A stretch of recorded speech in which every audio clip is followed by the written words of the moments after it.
what you want from me. All right, so I'm gonna play it again for those who have not seen it. Right. Thank you so much for joining. What's up, R-Pain? What's going on, people? I was What's late. up, brother? I think I fell asleep, man. You look like you look like you just woke up too. But I'm telling me I just Welcome back to the real world. thank you, coach. Yeah, I just woke Them up. naps, look, it was raining. That rain will put you to sleep. Oh yeah, So, I don't blame you. I woke up like this. I can tell how your burns are. You like, Well, Where am I? I'm glad you made it. You know what You know what his idea of a first date was? What was To it? go walk along the Santa Monica Pier.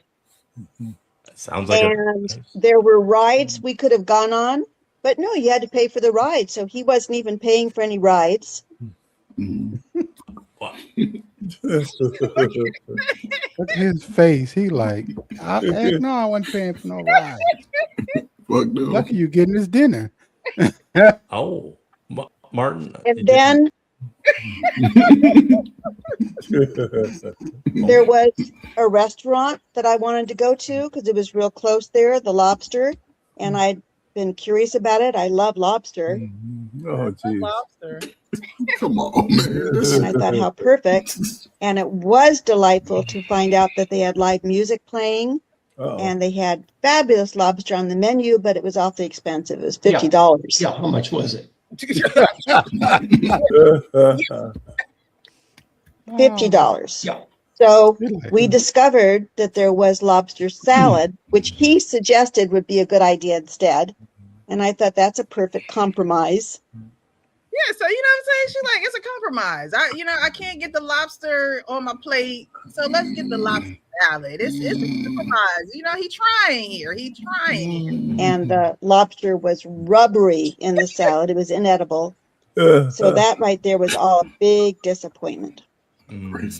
Well, I have to say, I thought it was a good time. And, we talked about what we're going to do. And we both agreed to go into the Santa Monica Pier. I had a little bit of vertigo, so I didn't want to go on the rides at that time. Oh, okay. Did And, you tell Rhoda that? You told Rhoda you had vertigo? Oh, Well, Tell them my American history. I don't go around telling everybody my whole, medical business, Okay. but all right. So he don't go around telling his whole medical. It's funny. Shorty wanted to go on the rides, and he should. I mean, honestly, if you really didn't want to pay for them, you should have just said that. Like, you should not just say you didn't want to pay for them, but say that you have vertigo. Like, a woman is not going to make you go on rides if you have vertigo. Like, why was that y'all shaking your heads? No, I'm just thinking my head about him. That's funny, man. Oh, I'm like, y'all would, but is that something that you would say? Like, I'm having a little spell of vertigo right now. I'm just not feeling right. Like, I just say think you got feeling good, That's another excuse. Well, that's not an excuse. no, I think he's lying. He just didn't want to do it. Oh, so y'all think he really is lying? Oh, see, look at me trying to give him like, the poor man had vertigo. Man, but that woman proved that you could be 850 years old and you still a woman. Yes. She's still a woman. I mean, it was Come a on, bad man. day. Why did they It's a meet each other? bad date. They didn't say. It's just a bad date, Hey, listen, if we thought that was bad, the fact that he wouldn't be able to get it up, she would be on there saying, "Hey, we got home and I was ready to get down." And that was the too way disappointing. She would have been And like, that- so and disappointing. And that would be the bad story right there, right? Yeah. If she thought she was going to You get fucking some from with old I dude. mean, that would put the nail in the coffin. I'm sorry. She would have definitely said, "Then we went home, and I was expecting to feel like a girl again." Yeah. And he ain't come through. That was those kind of memories was gone from this guy like 25 years ago. You know, R.P., man, I was thinking about you, man, when I saw the video. I saw the damn, video that's before I a came. damn shame. No. But no, let me explain. Okay. I was thinking about you in a good way, right? Because I'm like, okay, Our Pain would be the oldest guy up here, and they should. And President, I'm gonna get on you because you showing some old ass. Both of our Pain's mama, my grandmama, your great grandmama. You know what I'm saying? Listen, I'm just saying that I'm sharing it out of love, right? And it's nothing bad, right? Yeah. But the fact that one, okay, I see things stupid sometimes. One, senior citizens, they own limited income, so to be going on a $50 date for you and me is gonna stop me from paying my bills, right? And he even said, "Hold up, we getting to know each other. You come on, man. You don't get no lobster on the first date. Not no lobster. Now we can get some buffalo wings or something. We can do something. Look. We got live music outside, baby. We're gonna sit outside, eat this little doggy bag over here. You know what I'm saying? But the lobster on the first day, because again, I know she expensive. And I'll pay, and I'm gonna say something, shut up. This is why something happened to my wife. I talk to her all the time. She's like, fine, something happened to me, you fine. I say, no, I'm gonna be a single man. Oh, yeah. I ain't dealing with no old ass people trying to watch their little grandkids. When I want to go, I'm going to go. I ain't going somewhere because you want to eat $100 lobsters on my money. No, you got to pull out your little Social Security. I need to see what you're working with. But I asked my wife that too, man. I just don't see that commitment to that. You know, that's just funny, man. You crazy. I just don't see that. I asked my wife that, said, are you going to get remarried if something happened to me? She said no. Right. And it was the kind of no that I was saying. She's saying no because it was such a distressful thing being married to me. No, what she's saying no is that nobody else can replace me. You know, nobody else can replace you, bro. Yeah, but that no, that no had a lot. That no came out with. It bothered you because you be listening to YouTube and shit. Like, oh, what you mean? What you mean by that? No, what you mean? Yeah, I didn't say that. Of course, she said no. I wanted to beat my chest. Yeah, I got it. Yeah, but a lot of times when men get divorced, they do get back into relationships quicker than women. It seems like. It seems like men who divorce, not committed. Right. Well, I mean, ain't nobody say you marrying it again. No. But you are quicker to because you get used to a woman doing things for you. And I'm not saying that you're using the next woman. I'm just saying that you are getting your needs met, and you're not going to let that stop because you divorced a woman. Yeah, but that's what I'm saying. That's what I'm saying. Go ahead. I was gonna say that's what I mean, Precious. We gonna get our needs met, but we ain't babysitting you and your grandkids. We ain't sitting over there. That's the thing. See, right? But isn't part of that? But isn't part of getting your? I mean, you want to get your needs met, right? And she want to get her needs met. So is it dating and taking her out and spending time with her? And I'm not saying she got to get lobster, but isn't that all a part of it? I mean, it's not always Netflix and chill. I think when men jump back into once a big breakup, we're talking about a breakup, right? Depending on who you are and your age. What we want another woman to is like salve a balm to get over the chick that left us. We need to get laid because you want to stop thinking about the old chick, man. Because first of all, you can't compete with her because a woman who has the commodity, she could be in the cut as soon as she wants to. So for men, we got to go find somebody else to get our mind off of the fact our chick thought we weren't good enough anymore. So she's gone. And when she's gone, that means she's got Mr. Maintenance Man or whoever else banging it out. And I'm sitting down here brooding. You don't want brooding men. The worst thing for men to do is brooding over a chick after she leaves. That's when we become dangerous. When some men become dangerous.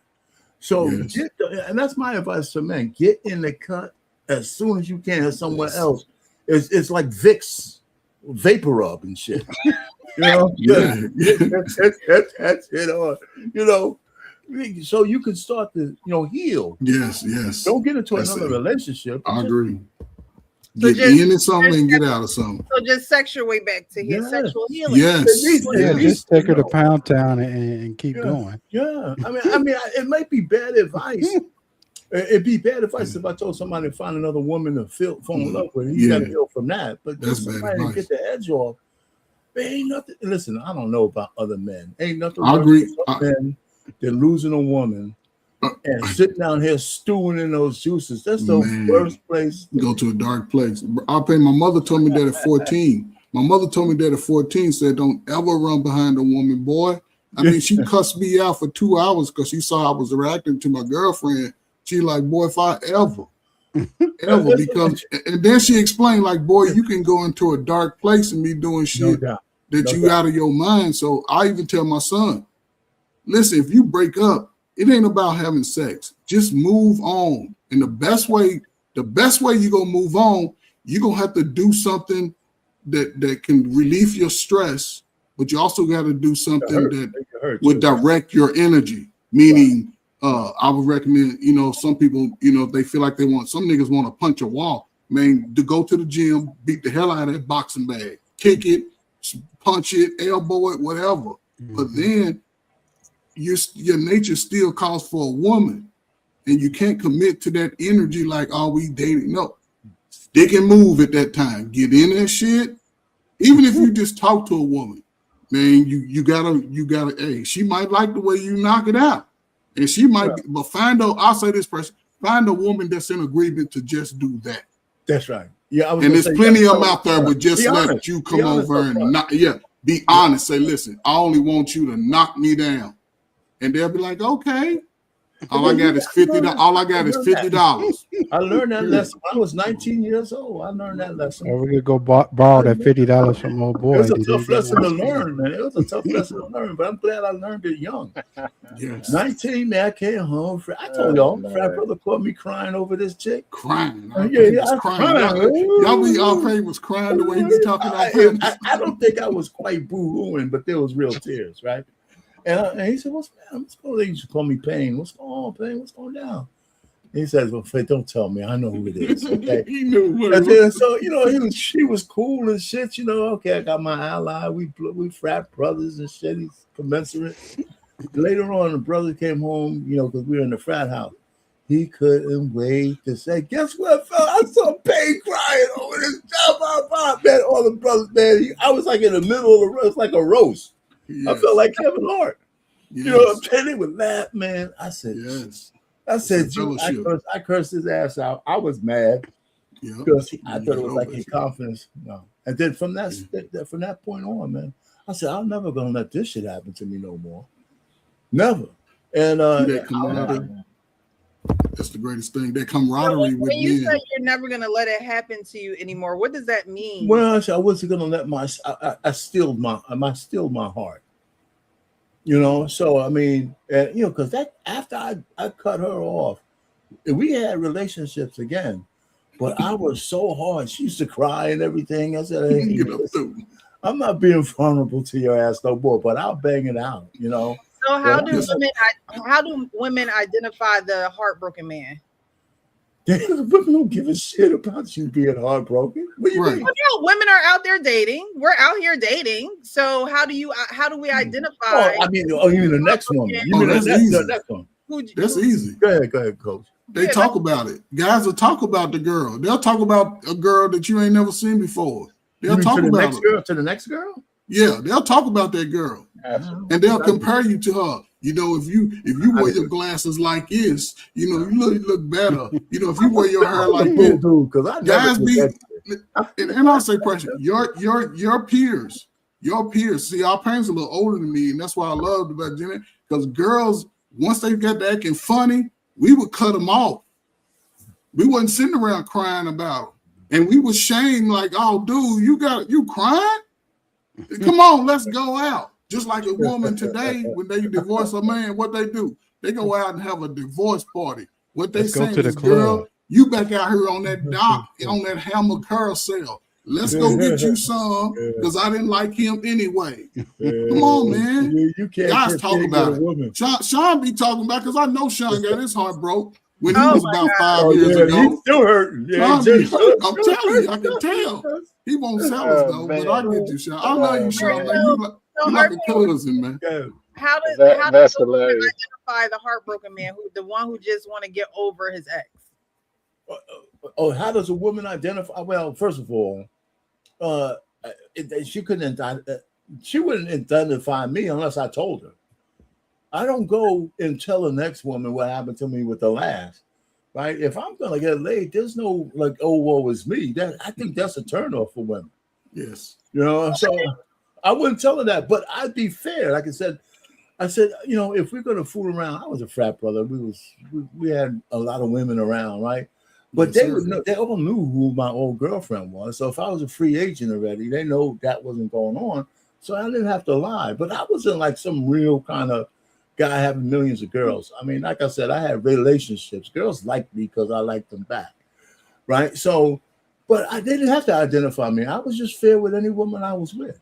So if they, what happened to the other chick? If they asked me, I would tell them we broke up. Okay. But there's no woe was me shit, man. I never know.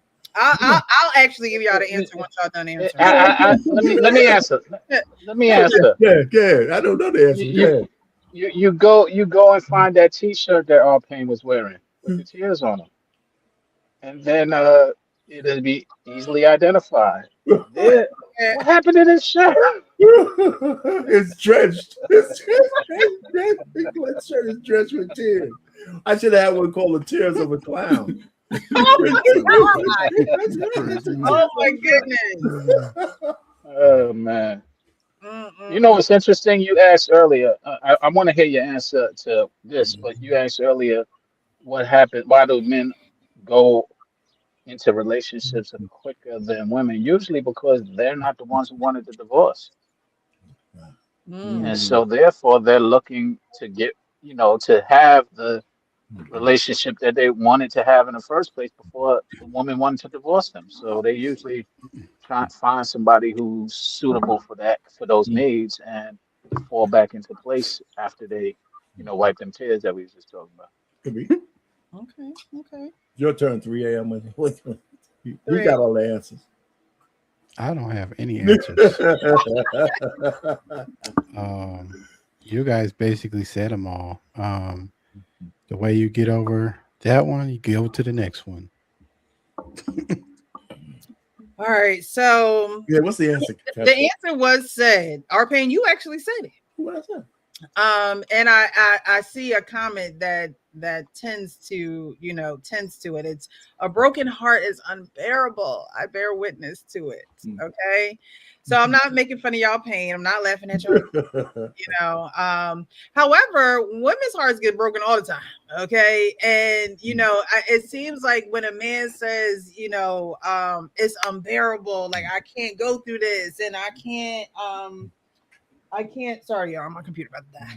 I can't, it's unbearable. Like I think that's a little comical. Again, I'm not laughing at your pain, but the way that a woman can identify that a man has been hurt, and R-Pain, you said it, you're not being vulnerable with her. You're not showing her your emotions. You're not taking it there. You literally just want to have sex, watch a show or two, keep it moving. Y'all bear with me, okay? I'm gonna still be here talking. No, okay, that's cool. Yeah, but that's it. So you're not available to her emotionally, and a lot of men, when they do go through heartbreaks, Coach Ferg said it. He said, when I coach my son, I tell him, you got to redirect your energy and you got to do different things with your time. And the majority is get underneath another woman, and that is the man thing to say because y'all are men, right?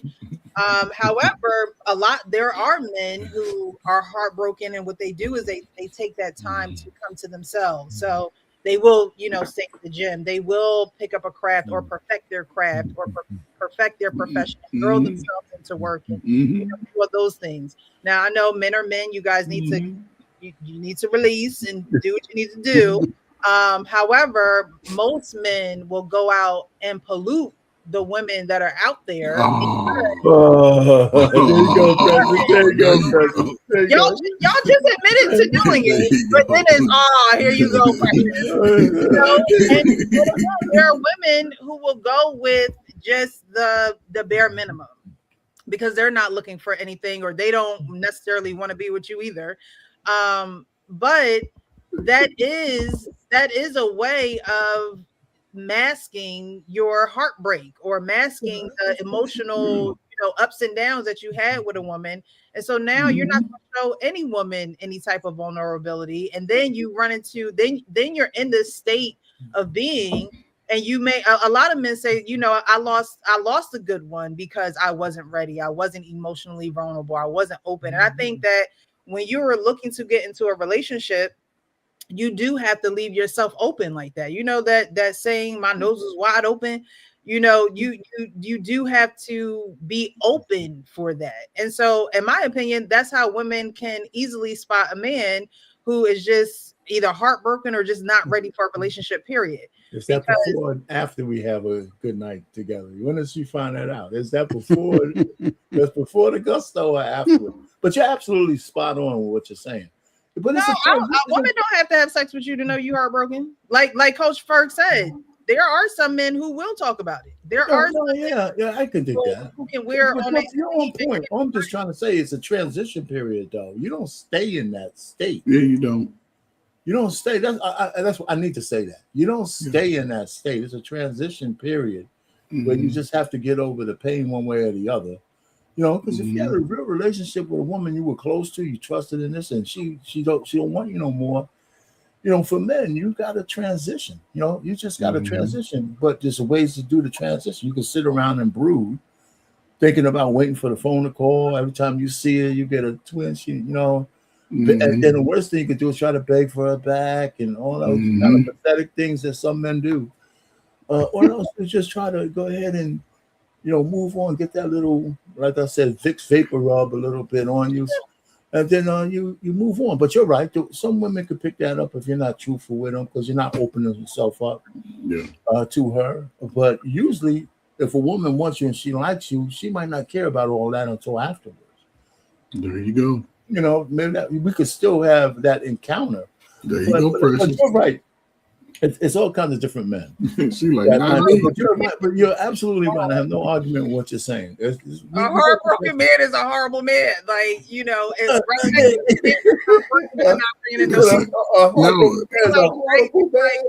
they like right there next to each other. He goes on. So we can't afford to be heartbroken. Right, we can't afford to be. No, you can't. But stay over there and do what you need to do. Let's be clear. A heartbroken person is horrible. Yeah, there you go. Especially because of a heartbroken woman. That's a man. Say where Precious at, right? Precious. It depends on what he says to the other girl, right? Say I'm heartbroken, right? And I see a lady that I probably know before, somebody who we liked, but we never hooked up.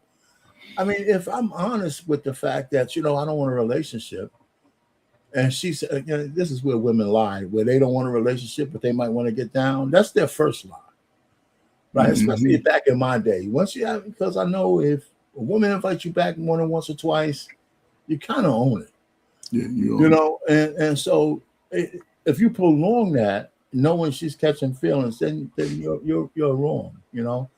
But I think that, you know, both men and women know that when you spend time with a person, especially if you're having sex with them, then you are going to naturally grow feelings for this person. I don't think that anyone can really, like you said, Arpain, if it's, you know, 2, 3, 4 times, that man is growing an attachment too. It may not be as full blown as a woman who's like, oh my God, like I have to be with him now. But you're growing an attachment of going back. Like you won't let go. Like, you know what I mean? So there is some type of attachment there. Yeah, some type of yes. I don't think that women necessarily lie to themselves. I think that women don't realize, again, that once you continue to have sex with a man and you're telling him that you don't want to be with him, that you're really fooling yourself. I guess it's semantics. What's the difference between fooling yourself and lying to yourself? Well, like I said, it's probably just semantics, right? But as a woman, women are emotional. Women know that. So, you know, for a man to even buy into what the woman is saying is foolish as well. Well, you know, but you know what? Where does these terms "friends with benefits" come from? Or, you know, no strings attached come from that. Men didn't just make that up. It might fundamentally not be true over a period of time, right? They made those movies, then you can see the attachment growing on both sides and stuff like that.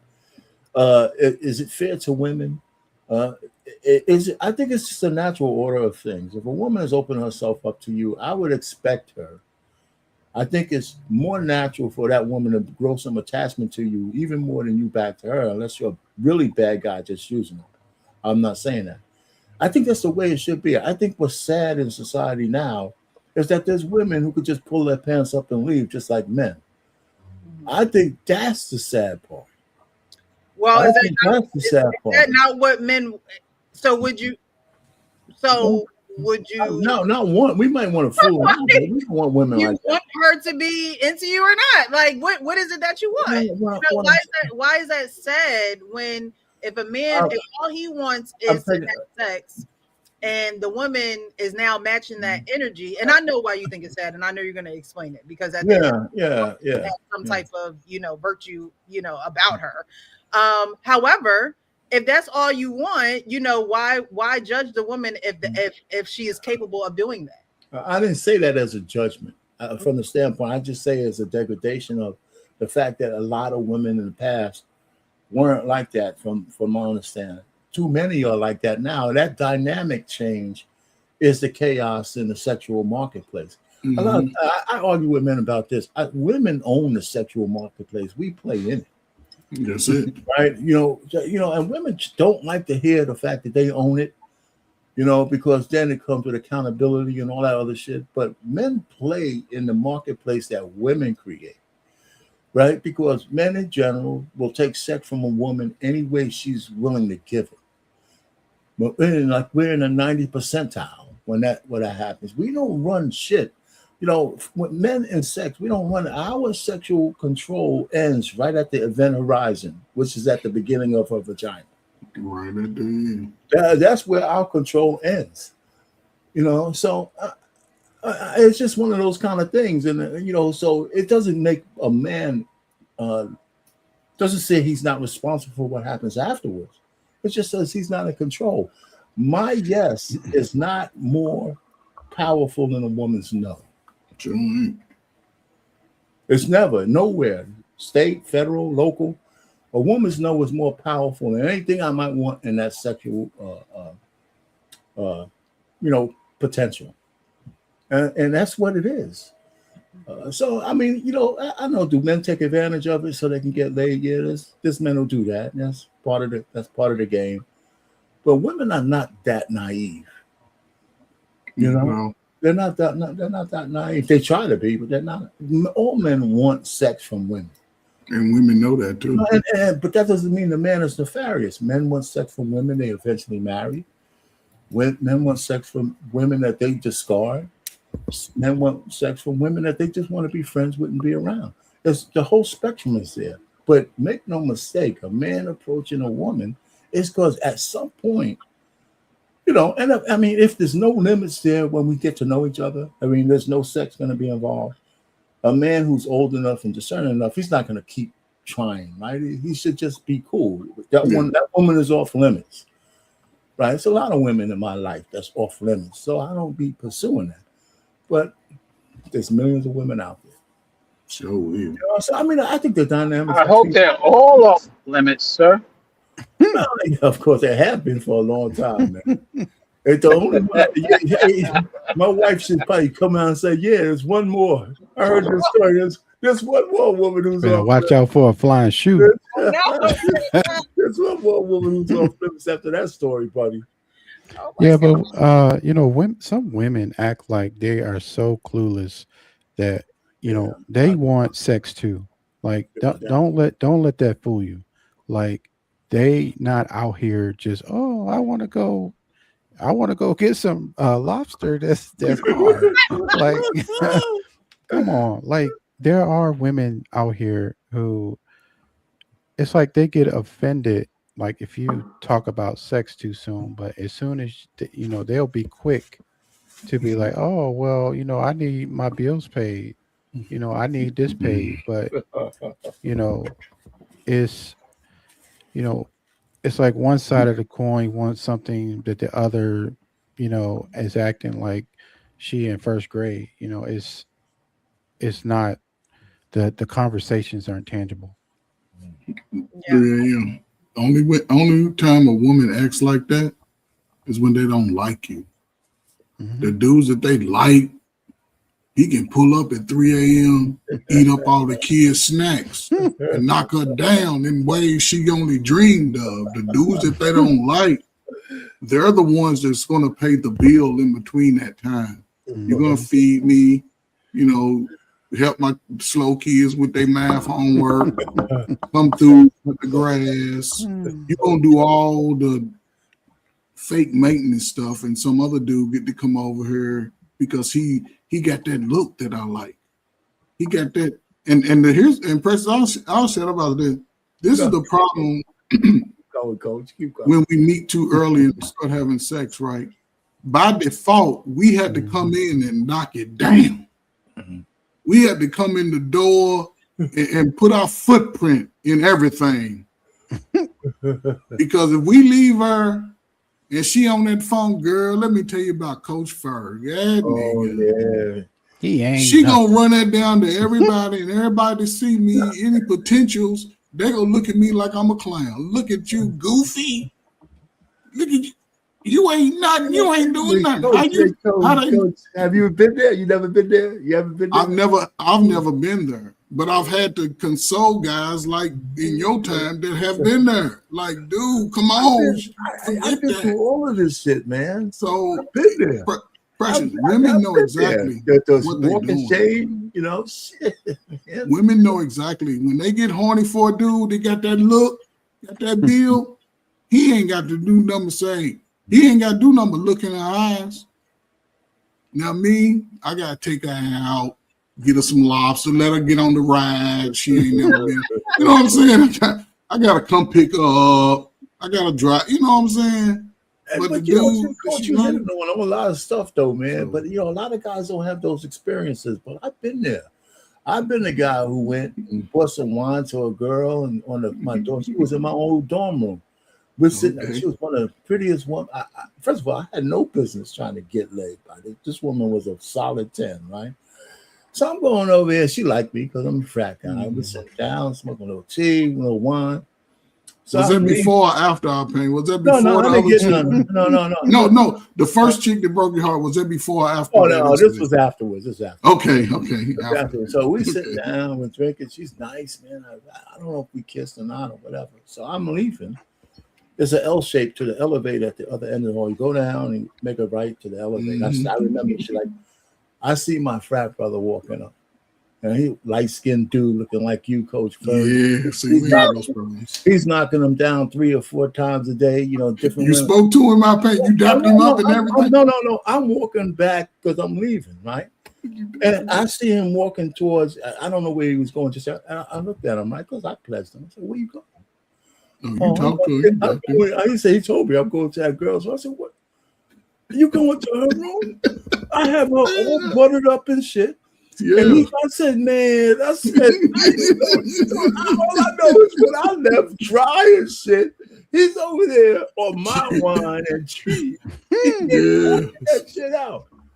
I told him, man, I said, man, it was one of those kind of things. I mean, I didn't get mad. He's a frat brother, man. We still talk today. Yeah, of course I do. I said, man, that's where you go. He said, yeah, I had to. He up for bragging now, man.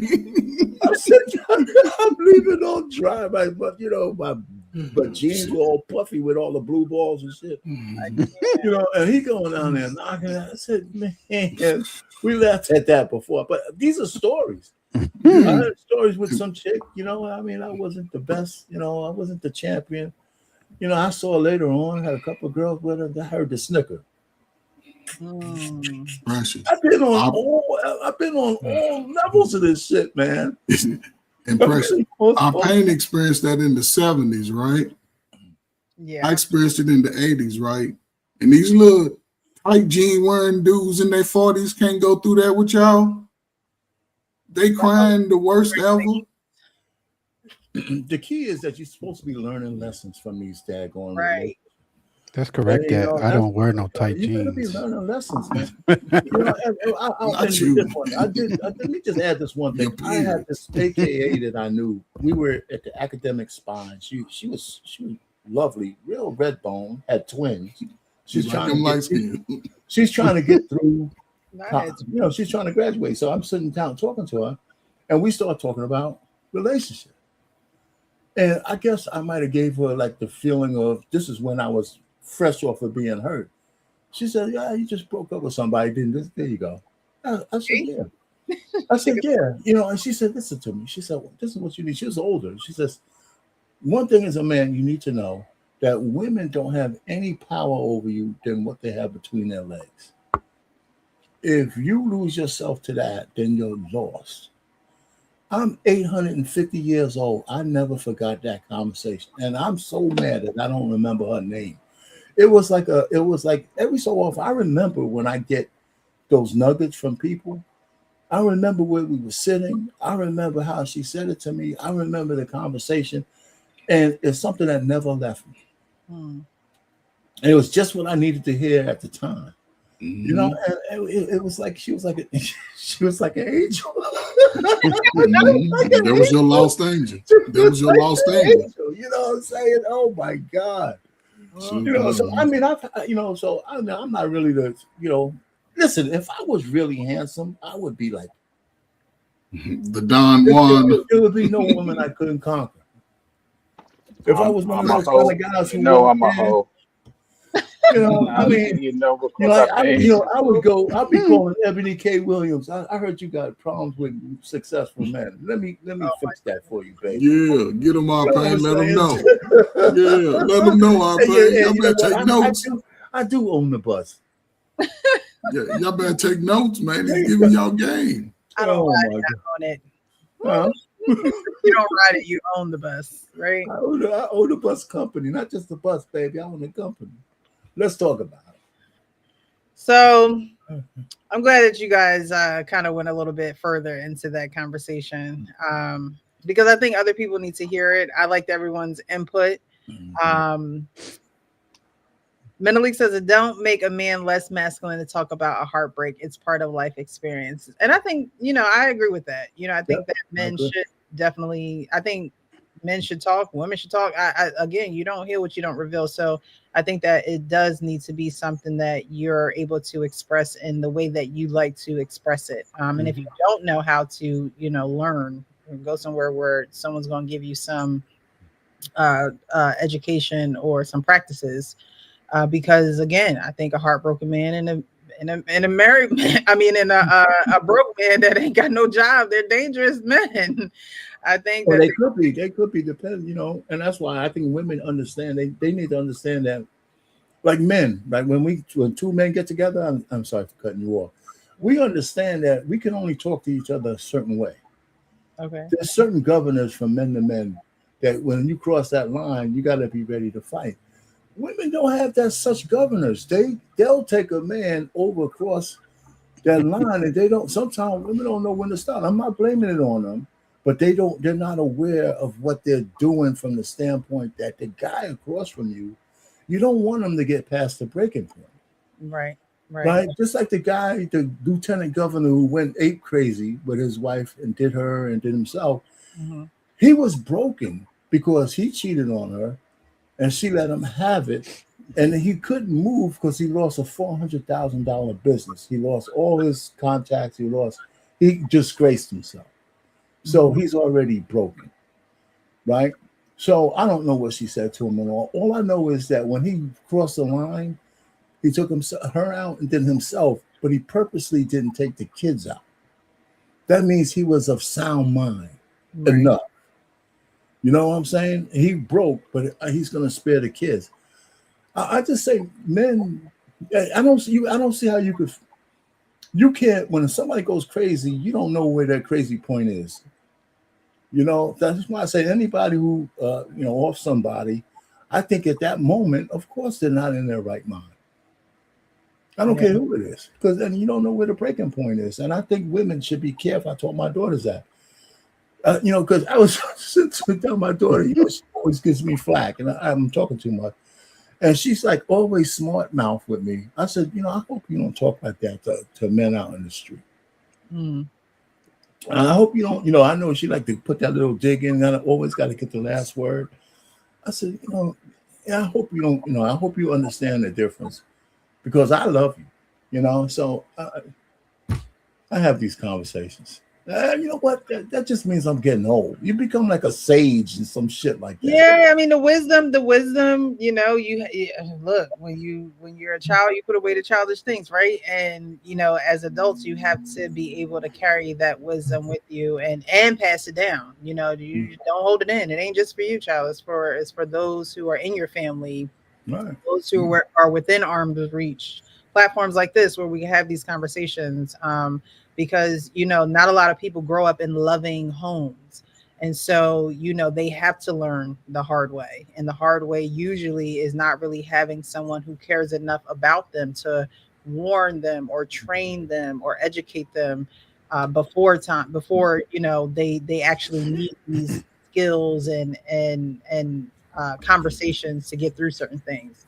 So I wanted to play that video because, again, you know, people are going to people, and that no matter what age you're at, you know, you're going to be faced with, I could tell that was very uncomfortable for the guy, right? For her, she was just talking about her date, you know, and she was very honest about it. And I commend her for being honest about it. But at the end of the day, there is no age to being honest about the life experiences that you go through. And in some point or another, there's going to be someone that is probably going to be the villain in the story, right? There's going to be someone that, you know, could have did things a lot better, or could have, you know, paid for the rides, or, you know, things like that. So I thought that was interesting because, again, we're pointing out not the people, but the behaviors. And that video proves that the behaviors don't really change. Yeah, they don't really change. It's just, it's the same thing, you know, just a different person or different face, different name. That guy was cheap even when he was young. Yes. And that's a behavior, right? Like, you to me, I'm not a person that, you know, we covered this on here, like, okay, women, if you want something from a man, ask him. I just don't have that in me. And so I am someone that's like, okay, are they a cheerful giver? Meaning, if they give me something, are they gonna be like, oh, remember when I did this for you? Or, you know, like, you know what I mean? Like, I think it's even biblical. Like, you shouldn't be with someone who's stingy. Like, that's just not, you know, every time something happens or every time you decide to give, you know, if it's thrown back and forth, you give begrudgingly. You know, I've seen people who will do something for somebody else, but they complaining the whole time. They underneath their breath the whole time. Like, if that's the case, don't do nothing for me. Like, don't do anything for me. Okay. Because it's not that I'm not grateful, but you also have to realize that, you know, even someone, I remember I was getting my feet done one day, right? And the lady, I thought she was going to yank off my toe. The way she was like yanking the toe and trying to file it, I'm like, I have Myra's feet. Like, you ain't got to go to work on my feet like that. Right? He's up, baby. He's up. She was just being very rough, but that's energy. Just like when people cook for you, like, people put love into their food. Don't let nobody cook for you that has an attitude or like, I believe in that type of energy. You know, if you're gonna give or if you're gonna be of service, do it with an open, loving, cheerful heart. If you're not gonna have those characteristics when it comes to giving, don't do it. Just don't do it. You know. Precious, you're a woman out of time. You should have been back in my day. Man. I wish. You know. You should have been back in my day. I'm serious. Yeah, you should have been back in my day. I wish. Because let me say, one of the reasons women, you know, used to know how not to take a gift from a man. Okay. You know, if a man's giving you something that you know that this comes with something attached to it because it's something elegant, something expensive, something that is a little bit awkward for a person that's not in a relationship with you. They used to say, no, that's okay. I can't accept that. Yeah, there's nothing wrong with that. But women, they lost that ability to know. Women nowadays asking for houses, cars, you know, clothes, down payment on the business. It's like, girl, you didn't even know his real name. Like, you know, like, you know, come on, can we go? And then they act like they don't think that there's strings attached to it. That part makes me mad. Yes, act all naive, still think he don't want something in return. That's not didn't how we want operate. something in return. Don't think that they don't. Okay, even the friendliest of the friendliest. All right, they want something in return. Okay, ain't nothing in life free. Samples and Sam's. Yeah, man. They want Ain't nothing in life been free except for that walk on the Santa Monica Pier. no, that cost. Okay, they had lobster. Yeah, salad. she was just being a woman. I can't imagine the last time she been out. She must have not. Yo, I've been out ways. Nobody has asked me on a date in a coon's age, and now we're going out here. Now She could be a serial dater because I think that women who haven't been out in a while don't really have expectations that are like grande, right? It's just like, oh, I haven't been out in a while. Let me just, enjoy the company. Whatever we do. But she broke it down to a T, She was like, it was his idea that we take this walk. And, I wanted to ride on rides, but he didn't want to. She was very, very vocal and open about the entire experience. The man said he had vertigo. She was like, oh, okay. So she probably wanted to get on they have a Ferris wheel out there. Oh, So yeah, she probably wanted to get on they that. do have. You all the way And, up there. and if again, it's okay for her to say, you know what, I didn't quite enjoy the experience. Thank you. But at this time, I'm going to have to pass. I don't think that this is a connection for me, right? And so that's how you end a situation like that. He's obviously not for her, and she's obviously not for him. He wants someone who's just wants simple. Let's go for a walk. Don't ask me for anything extra because I'm not giving it. I thought we had a wonderful time. Those who are just stingy with money and things like that, they will convince you that you had a good time and you didn't. That's Like we had a great time. Like no, we didn't. that old And lady. it's not even old because lady. you didn't spend money. It's not even because you didn't spend money. But a woman can pick He up. spent money though. What money did Well, he no, spend? she didn't necessarily spend money on rides and entertainment. He spent money to eat. So, right. Well, that was going to happen anyway, whether they went. No, it wasn't. Well, hold on. They had a little shredded salad of. Hold on, man. Listen, hold on. Come on, CRPs. Listen, this is how she described it, right? This is how she described it. She wanted the lobster tail, but he said, no, you're getting this salad. Yeah, that's right. She was okay with that.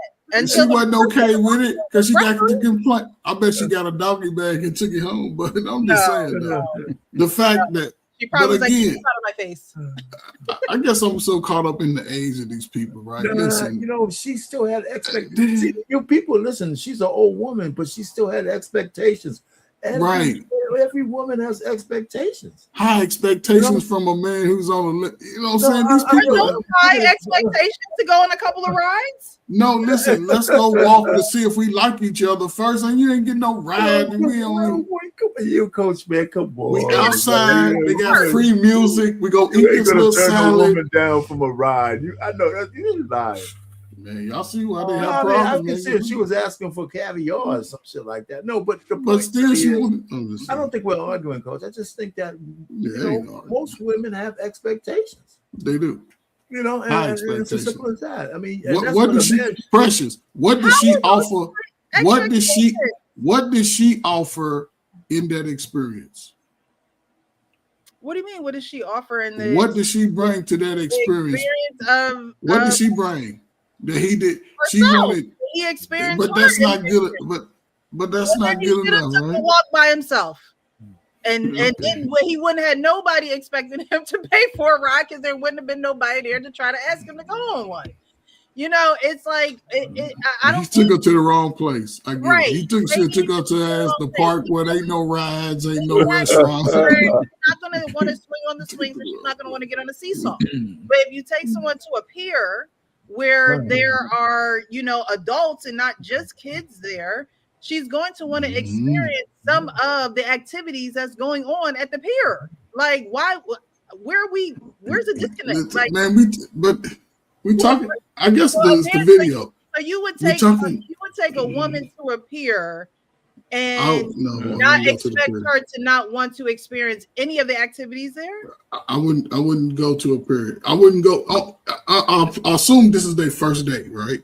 Their first day, right? That's like going to a restaurant and saying we're not going to eat. We just want to sit here and talk. But I'm just saying, I assume that that's their first day, right? So Let's assume that. Let's assume. I'm not saying she can't get that.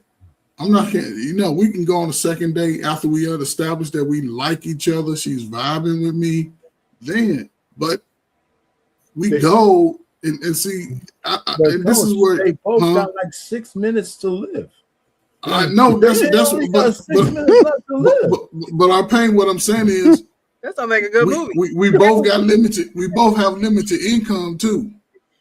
Let me tell you this, man. If I get to 70, 80 years old or something, and I'm married now, so that's the one I'm taking out. But if I was out there on my own and I found a woman who wants to go, the last thing I'm worrying about is how much that chick costs. But he didn't. I'm telling you, I mean, maybe there's something wrong with me.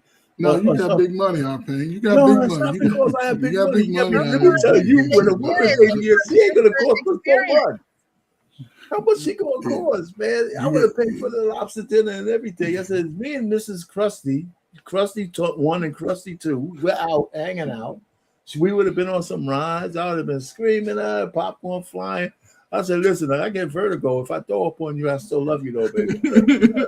I mean, come on, man. You can't be a crusty dusty, man. No, man. But I that's don't what know. it Let me put it was. to you, Coach. I didn't think anything she said was too much. No. Okay. I don't think anything, that's just it's just a difference of opinion. I don't think I get it, but it sounds like the 35 and the 45-year-old women of the day. She was a Exactly. 35-year. Okay, go ahead, Pressure. It's the behaviors. I can see if she's like, no, take me to Dubai. I don't want to go to any here, or you know what I mean. She was okay with the environment. It was just that you put me in an environment that you didn't really exactly that you didn't want to. Yeah, so, that's what I'm saying. The location. Right. So if anything, he could have set the expectation a little bit. Again, he wasn't a cheerful giver. You don't even want to say even if you did have Virgo, you don't even want to diverse that information that a woman in that moment would say, okay, it makes sense. Like it makes sense that you don't want to go on a ride because you're I dizzy. gave what I can. Precious only had $100 to the end of the month. You want to fit. I gave what I can. Let's eat a salad.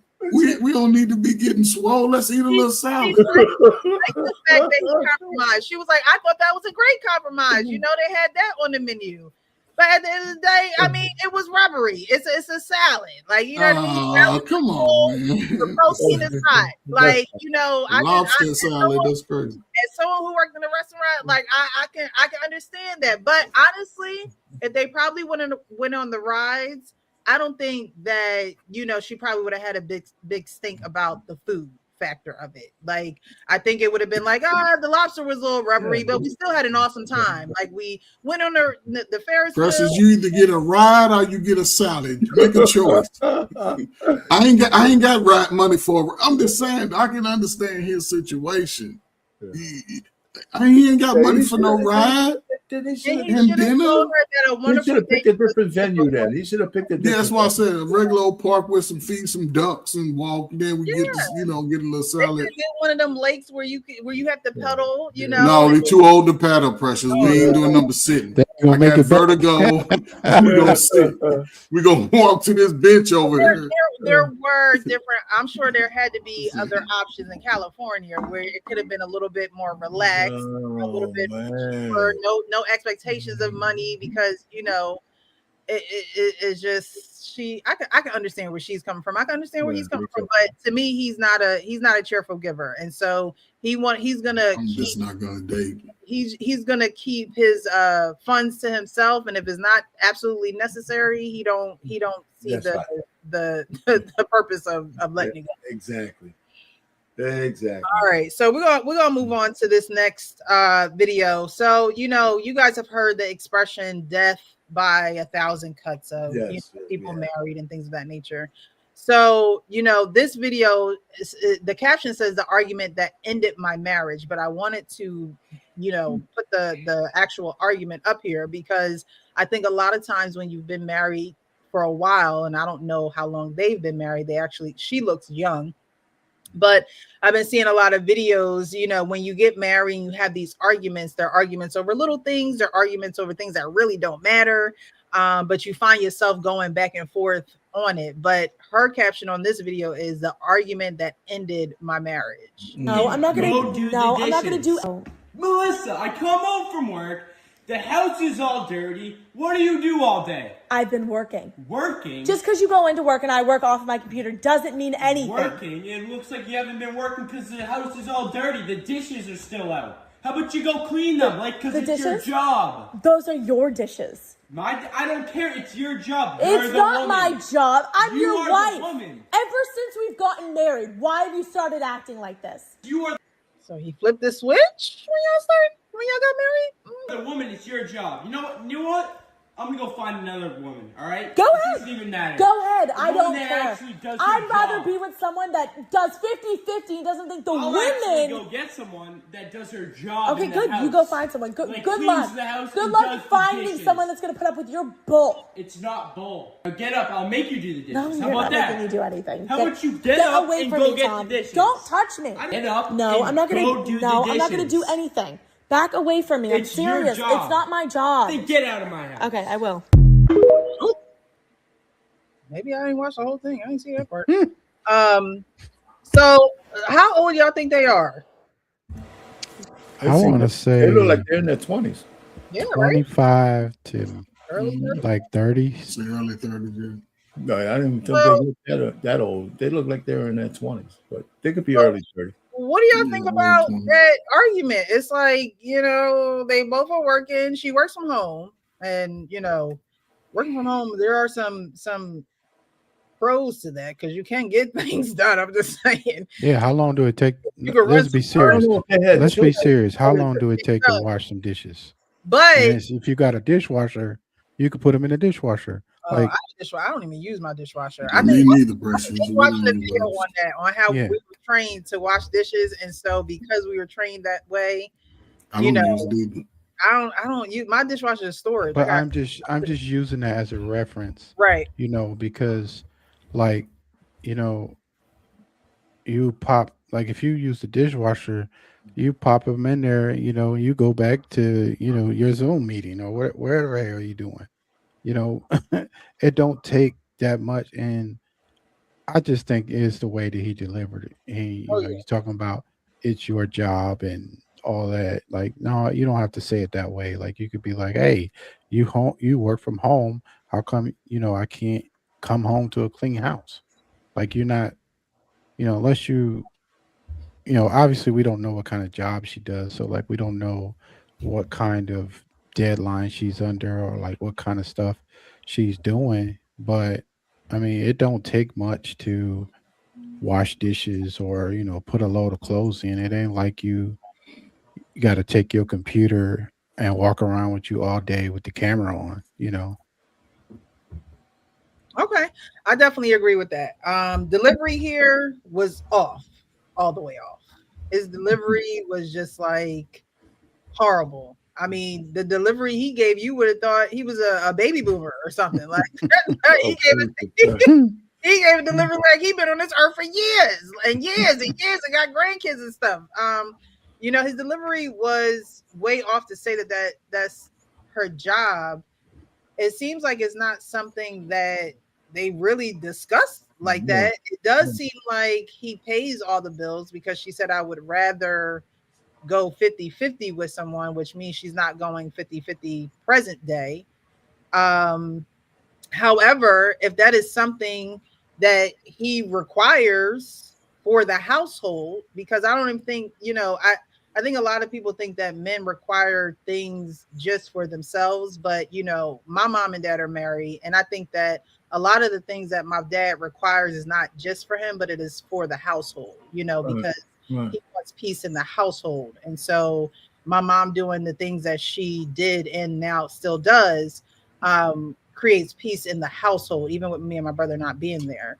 However, you know, he's never been like, there's dishes in the sink and it's your job to watch them. Why haven't you done X, Y, and Z? Not anything I've ever seen before. So his delivery definitely was way off. Like that's just not how you move a woman to get what you want her to get done at all.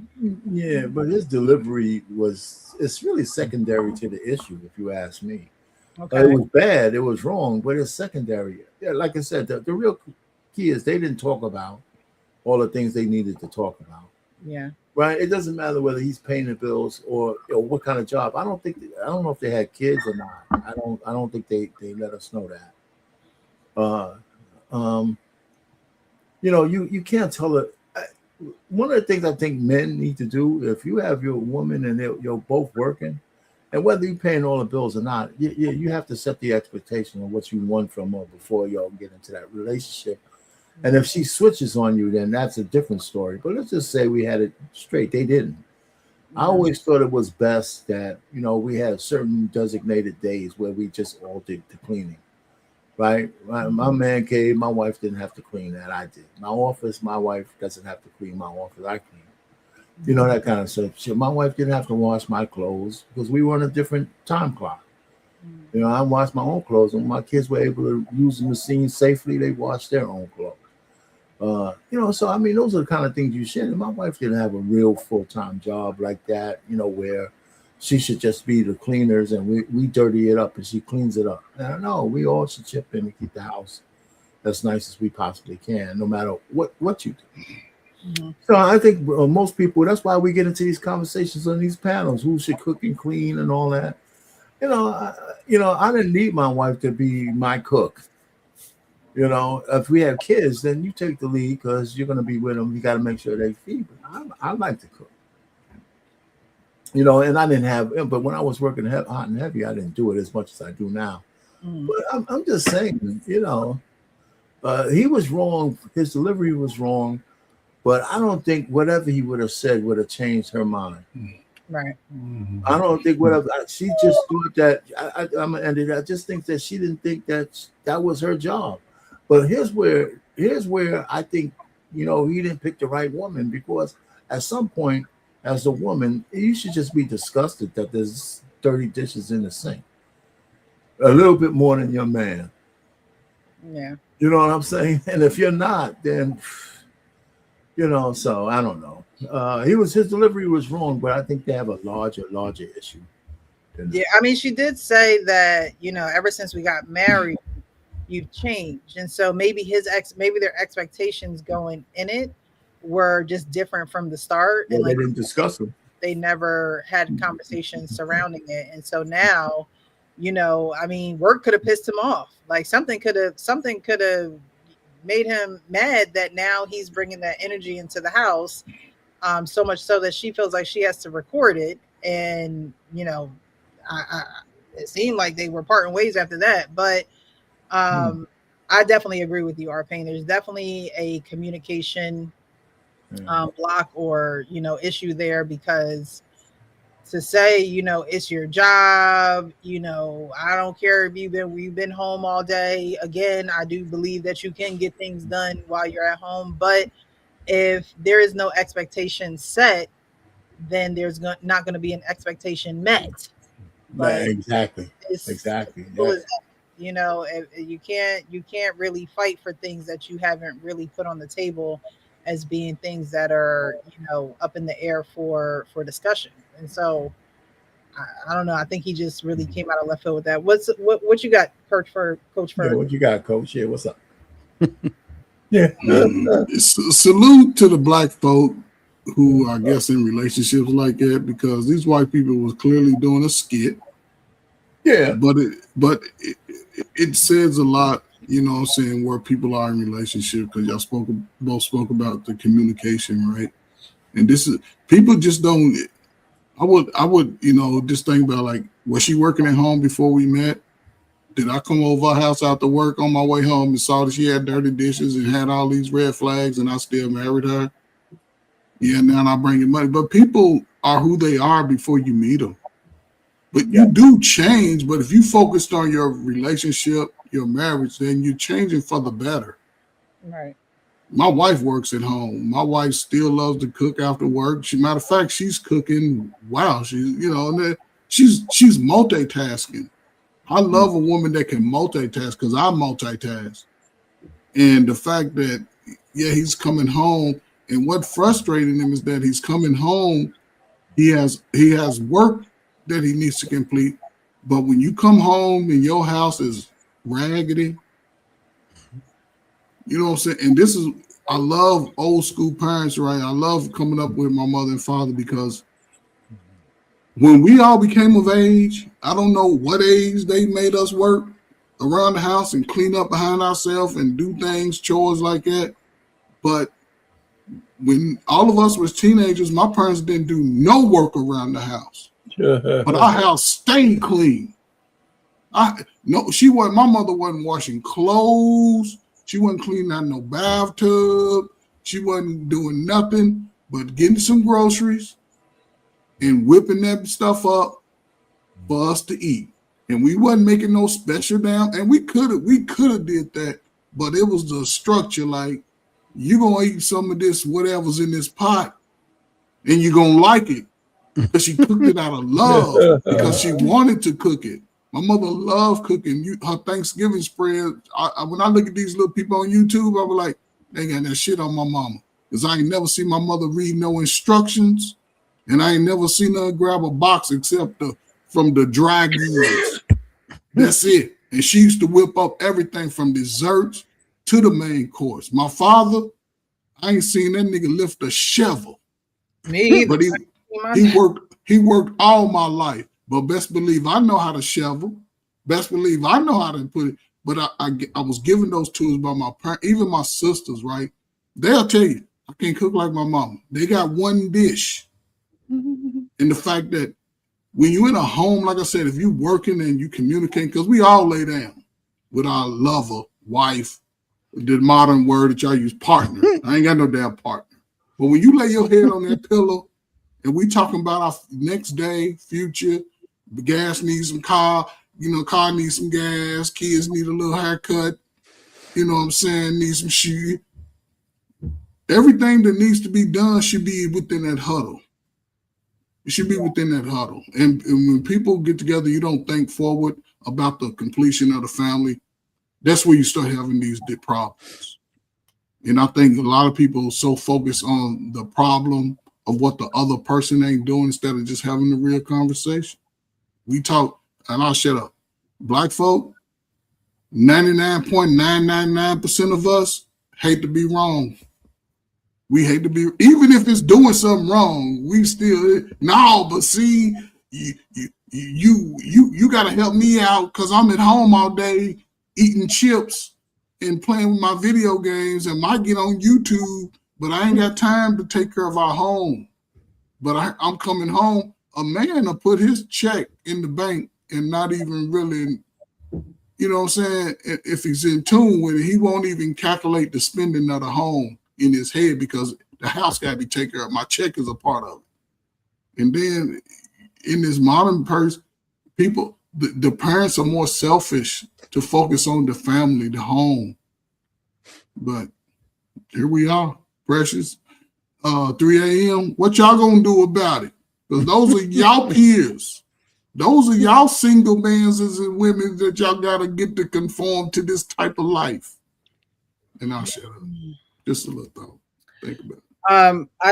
I agree with what you said with as far as working, old school. That's how, a household that I grew up in, once you heard that music on Saturday morning, you up and cleaning. My mom, I bet not see a follicle of hair anywhere, or you doing it over again. Seriously, that's how my mom was. My mom was military. It was just like, no, we gonna get this right. We're gonna get it correct. I don't care how many times you got to do it. There you go. Military never fails. Yeah, and a lot of people are not necessarily raised like that. You know what I mean? And so these things aren't.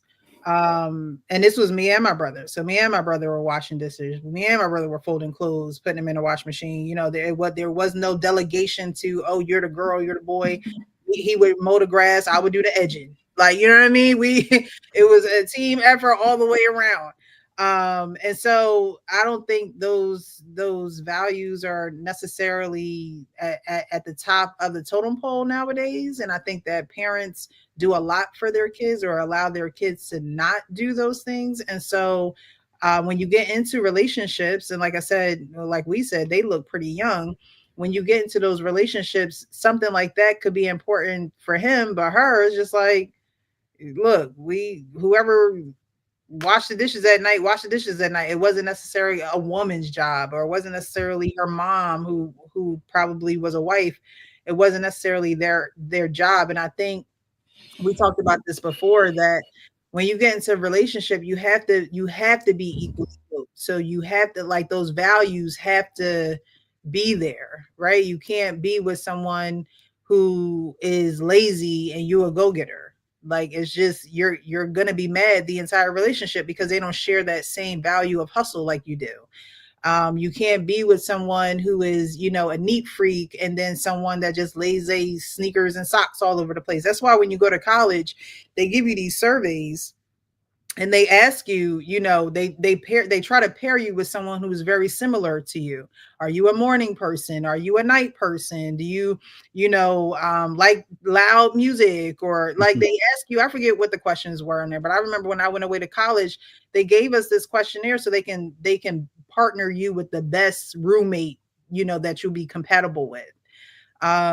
And so it's the same thing when you're getting into relationships with people. It's like, you got to see how people live. You got to see how they were raised and what's really, important, or how they were raised.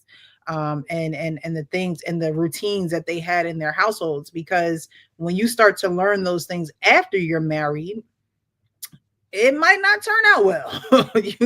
you might be going to get that annulment, or you know what I mean? You might do a good year or two, and then you're like, okay, I don't know you, or you don't know me. And I think that's definitely important. So that communication before you say I do is very important. Meeting, family, and checking around the house, and like, you know what I mean, being observant, like those things are important. Very, very, very, very important. Good evening, Mr. Darwin. How are you? What's going on? What the heck is y'all talking about? Well, we just got done a video.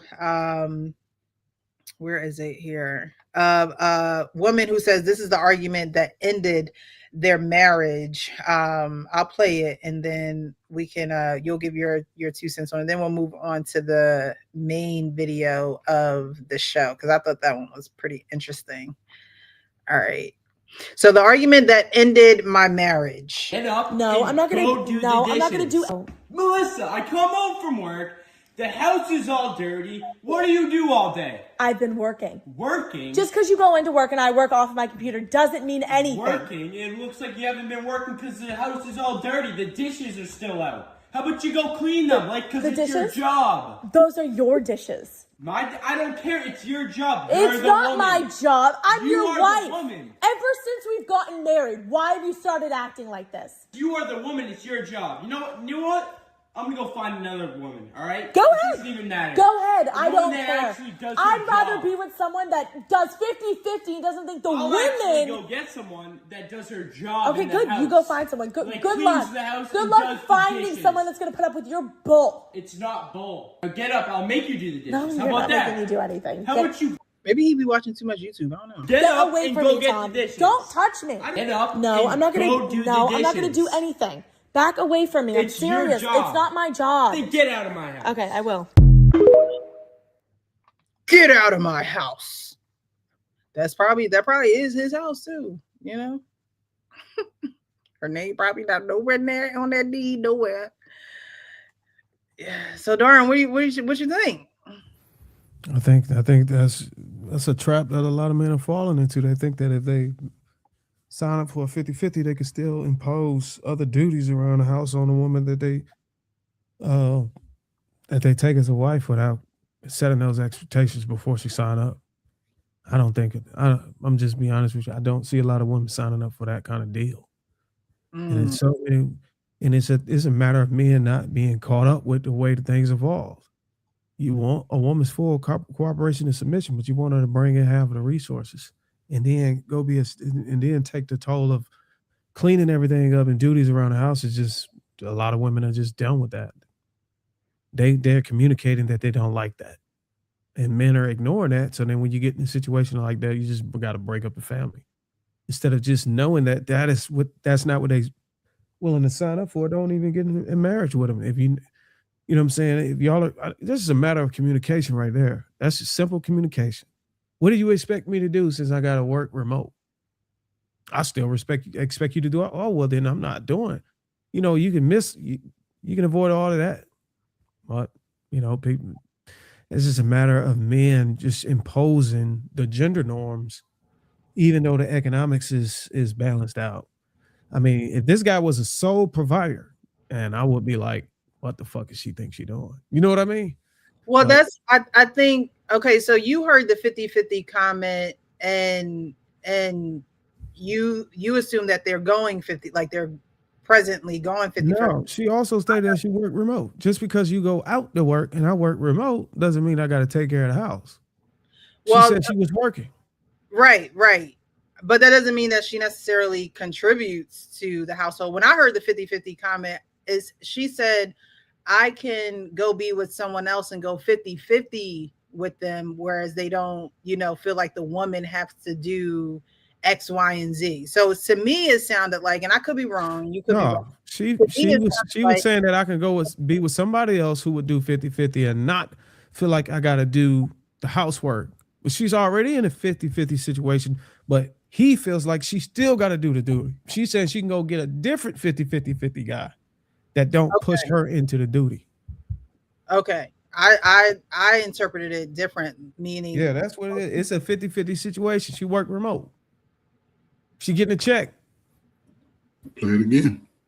So so a lot of guys are gonna have to wake up to that. Like, do you really want that scenario? If you don't want that scenario, don't put her to work. Or you deal with a woman who's willing to, which is rare to find.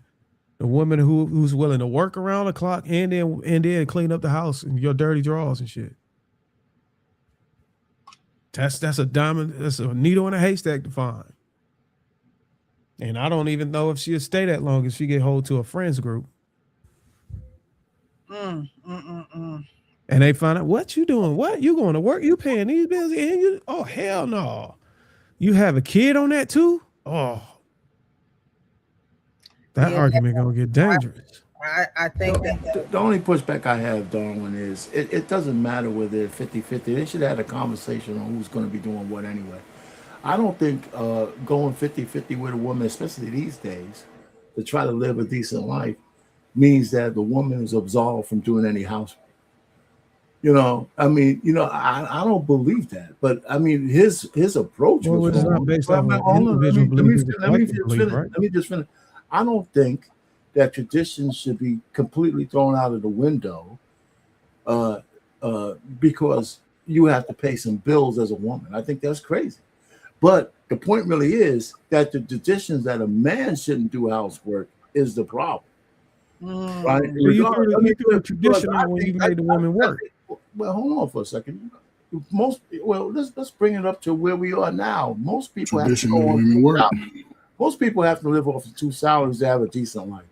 Maybe you're working to where you only have to pay the bills, and that's great. But even when you pay all the bills, your expectations still have to be tempered with the conversation you have with your spouse. Because because mostly I paid all with it, but I didn't come home and told my wife that, now that I pay the bills, you got to do all this shit. There's a way to get women to do the shit that you need them to do. It's not just because it's quid pro quo because I'm paying all the bills.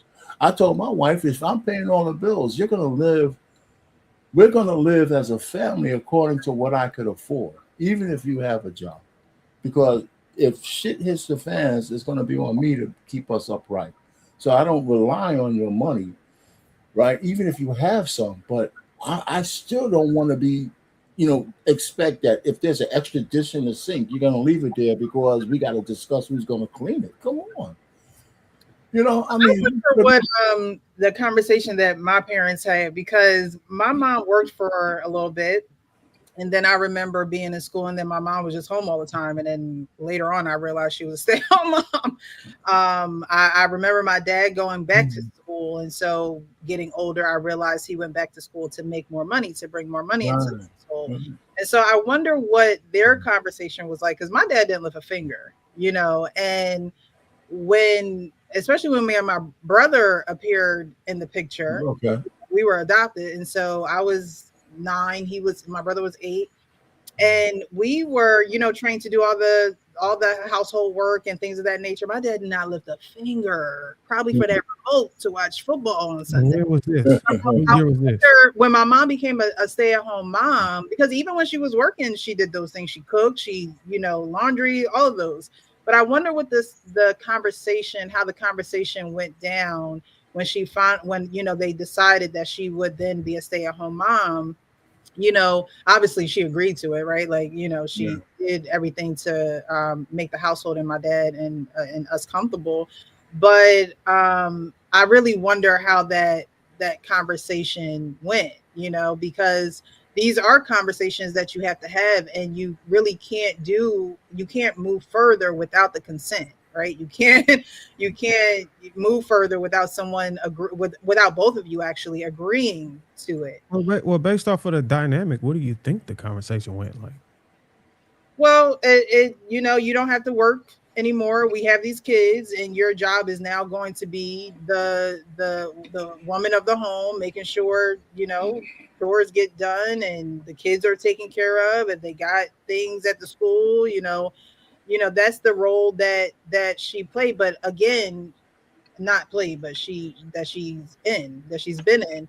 But she did work at some point in time. So, you know, was it okay, you'll work up until, you know, the kids get into whatever grade? You know, I just, you know, sometimes you just want to be a fly on the wall to see how people actually do work it out, and it does work for them, as opposed to like this, where you don't have the communication, and now y'all are just like barking at each other, and you probably are really not going to come to a resolve. But that's the key, Precious, is the communication. And for every couple, it's a case-by-case basis. There's no cookie-cutter way to do it. When I got married, my wife was working. She had a decent job, too.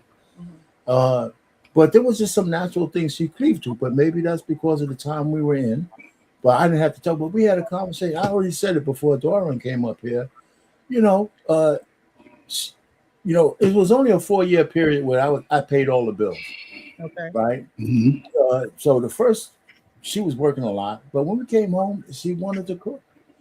She told me, "Hey, my mother cooked for my father. I'm cooking for you." And the first time she messed up my hamburgers, I said, "Well, we gotta talk about it." You know, but she washed the dishes. She did those things. I took out the garbage. You know, it didn't matter whether I worked all day. You know, then we had designated days where we cleaned the house together. Right? Like I had my designated spots and she had hers. I made sure we had the house that we shared, and we had different things that were our things to clean. So it was an easy transition.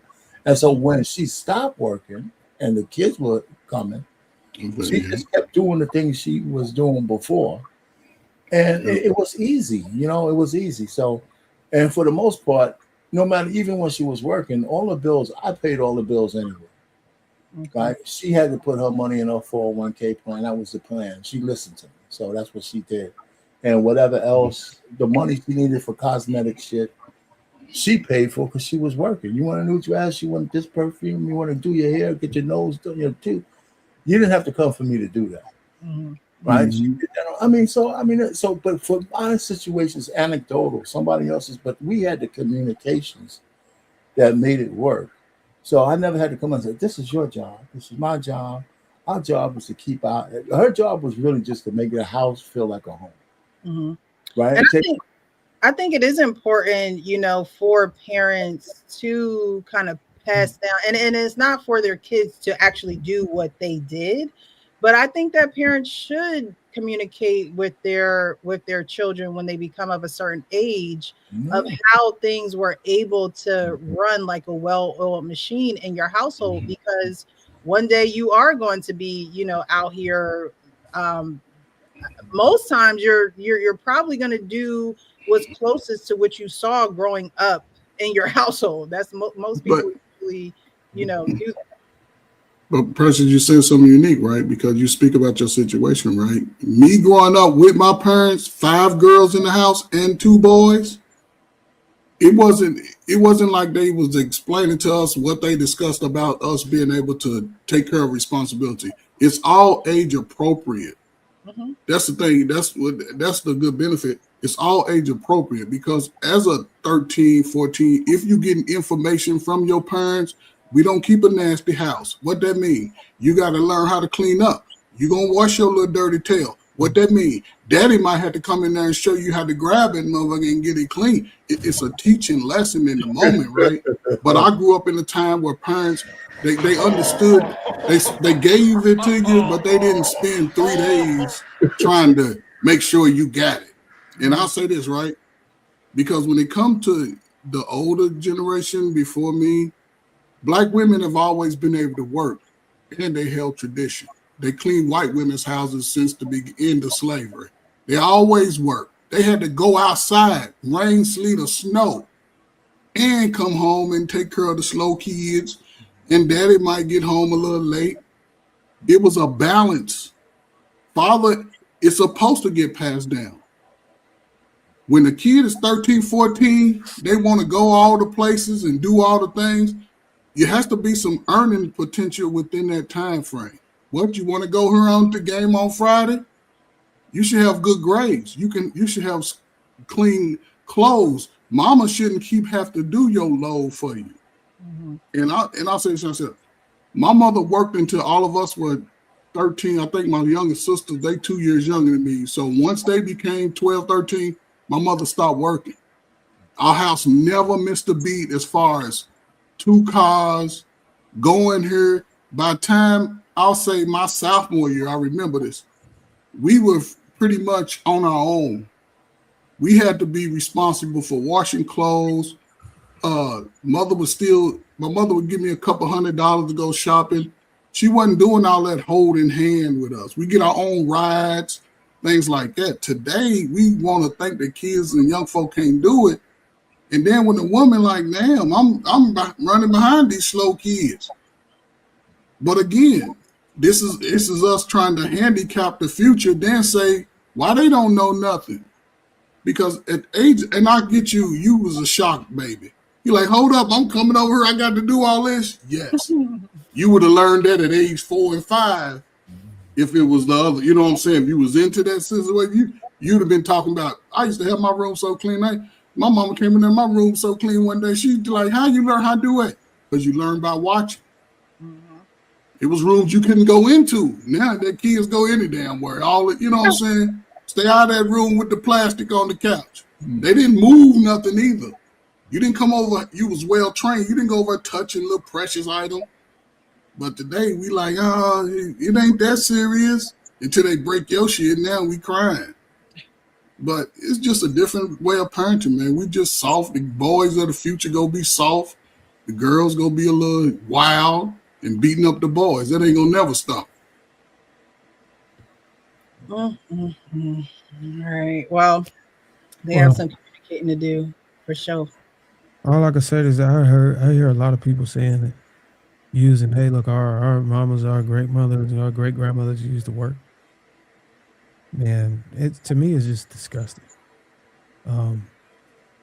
They worked. They went to go raise the white woman's kids and shit. But I guarantee you, those white men, when they women worked, they worked at the moms and pop stores, the family businesses, while our wives was working for their households, which is I think it's a form of systemic oppression, so to speak, on a socioeconomic level. We wasn't able to work for our own selves in our business. Of course, we had to go work for the white people and take out their trash and rear their kids while they was at work, because that's just how it was. It don't mean that's what we gotta do now. Me, just is just my own opinion, unpopular. It may be popular, but I told my wife she wasn't gonna work if she was gonna be with me. It wasn't nothing that she could. It was that's just how it was gonna be. And if you didn't want to be down, then you just weren't gonna be together. I don't believe in my wife being submissive to somebody that's greater than me. Me personally, I feel like when a woman has a boss, that's who she submit to. If you call your wife while she at work and you tell her, "Hey, I need you home," I don't care what reason it is. She's got to tell you that she's got to ask her boss. But when her boss calls your wife while you at home on the couch with her and say, "I need you at work," she's not gonna tell her boss. She gotta ask her husband. She's gonna tell her husband, "I gotta go." That's who has the overall authority over your wife. It's whatever revenue she's generating. And women are teaching us in real time. And whenever they can get enough money to provide their own lifestyle, they probably won't be a mother and they probably won't be a wife. So choosing a man is a matter of stability or survival or dependency or desperation in some cases. But yeah, man, like I said in that one video, you got to communicate all these things. But if you're going to have a woman working and you got an expectation that you're going to just be the override and say so, then you're going to get hit with a different reality these days with these women. Maybe the women back then, I would argue that the women back then wouldn't have put up with a lot of shit today too. They just couldn't open up accounts. But the moment they could have opened up bank accounts and work, you saw a lot of shit happening. A lot of changes. And they knew you had a whole family down the street. Oh yeah, they was waiting on this moment. So it ain't a matter of a matter of the women were different. Women were the same damn women they are today. They just fucking opened up the floodgates. And now you get to see women how they truly were, with all the limitations and restrictions pulled away. If they would have pulled all them same limitations and restrictions back in the 50s and 60s, we got the same damn women. Okay. Well, look, he said the expectation. Because I'm telling you, when a woman can see an easy way, a woman where she ain't got to be challenged, when she ain't got to listen, I don't care if you go back any time during history. It wasn't like a certain decade took place. It just warped the woman's mind, or they put some shit in the water. No, the woman always had a mind to want to work around authority and not have to listen. The moment she got the freedom to do that and she got some fun in her own lifestyle, she was going to do it. And that's what took place. So now you got a lot of men that, I'm telling you, got a lot of men that ain't getting no play, ain't getting no wife, and it's a polygyny going on around closed doors. So you mean tell me the whole future gonna be gay or polygamous? Polygamy is gonna be a bunch of gay sissies and polygamous people walking around here, because that's what it's gonna come to. They either gonna want each other or look outside today. It ain't about what it's gonna be. Oh well, damn. If we can look at the facts and you can deduce that most of the people that are born are coming from the same group of men or small group of men, then that's polygyny. It just ain't legalized and it ain't normalized, and there's a lot of pride that's stopping people from admitting it. And then you see a lot of flamboyant men and women coming around here with rainbow flag. All that stuff you just said is already taking place today. Yeah, I see it. Yeah, I agree. But we talking 10, 15 years down the road. 10, 15 years down the road is going to be worse. Most people born of that time, it ain't got a chance. Is that what you're saying? The future is doomed. I mean, if you introduce AI, when they got this thing called AGI, artificial general intelligence, is supposed to take off a massive load of jobs, which is going to, again, turn back the dependency on women on men. The men who still working in those coal mines and shit, they're going to keep those jobs. All those jobs that stabilize the infrastructure, those are going to be the winners. All of these jobs that people got, these women are getting to stabilize themselves, they're going to take it away, and they're going to have to go back to depending on men. Yeah. And it's going to reset everything else. It's coming in 2028, man. Hey, listen, I mean, the point really is not an argument that it's society that, the way I look at it, the nature of a woman hasn't really changed. It's their freedoms that they have that have changed with society. Traditions are born by governors that govern the way your morality is. Shame was a governor that went away. Religion was a governor that went away. There was just certain things. Virtue was a governor that went away where it was important. You know, but women weren't captured back in the day. Some women were very comfortable protecting their virtue, right? And they didn't do it just because they couldn't open a bank account. You know what I'm saying? And so the women today have been unleashed because they have no governors. But men, the way the changing in the governance didn't really change men. Our nature has been the same. We didn't have that real big swing like women have. So men do have to adjust. But I think if men adjust to the way women are today, then that's why society is going to get destroyed.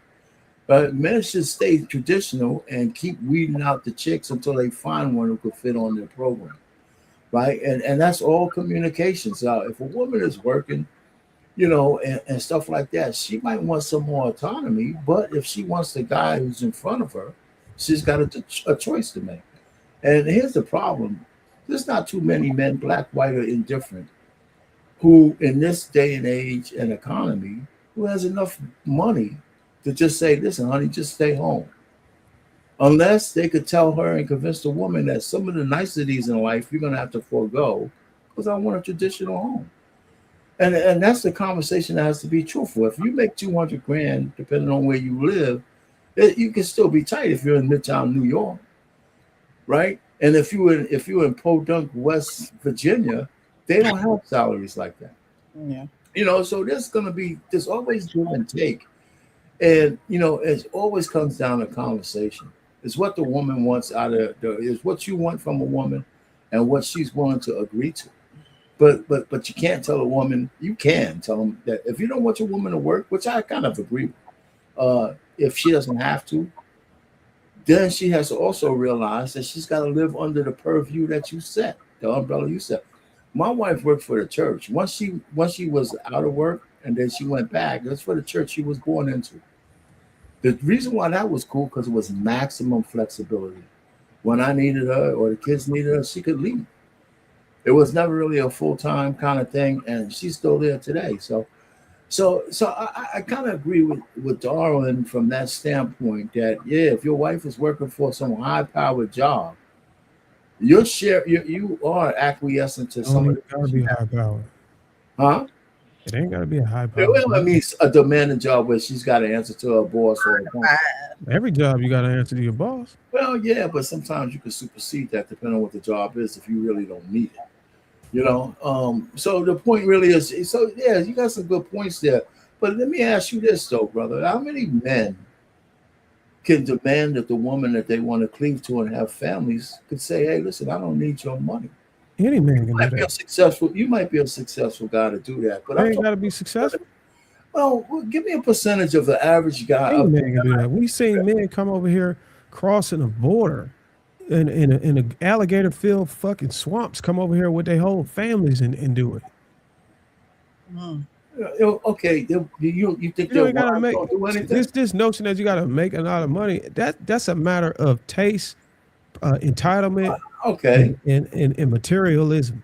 There's people that can make it. You can make anything happen. You can go to a place or a cost of living that's affordable, and you can make it happen. You don't have to make 100, 200,000 to be able to take care of no woman. Okay, so listen, I hear you. You also have to find somebody in any relationship. You got to find somebody who agrees with what you're saying. So the question should have been what woman would agree with it, not what man can do it. Any man can do it. It's just a matter of what woman can agree to it. Yeah, that's it. That's it. So whenever you got women out here that can go create their own lifestyle, like I said, all of the traditions, none of the traditions went anywhere. They just rejected them.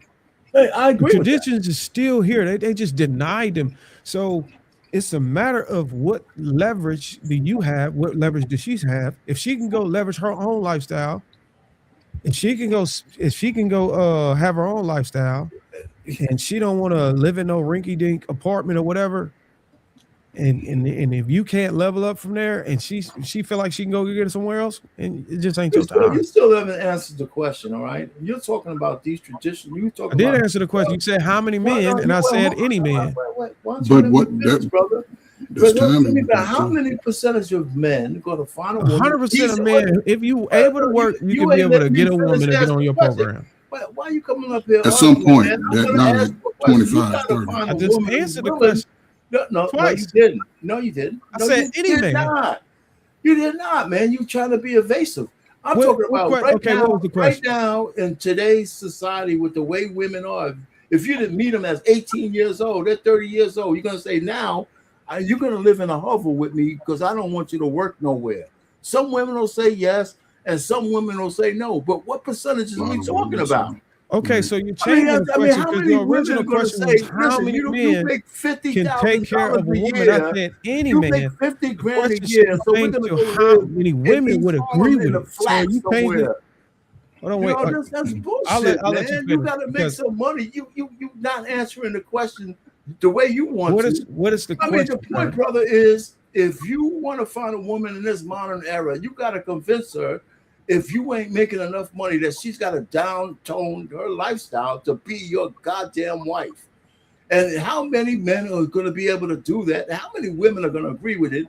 And if it's a process of elimination, it's not going to be many. Well, first of all, it's not going to be many. there's no way to quantify that because Well, it's not a current study you're that living takes today. place. That is You something can't sit that is. down here and say Hold on, wait. women are loose. It's not a matter of how many.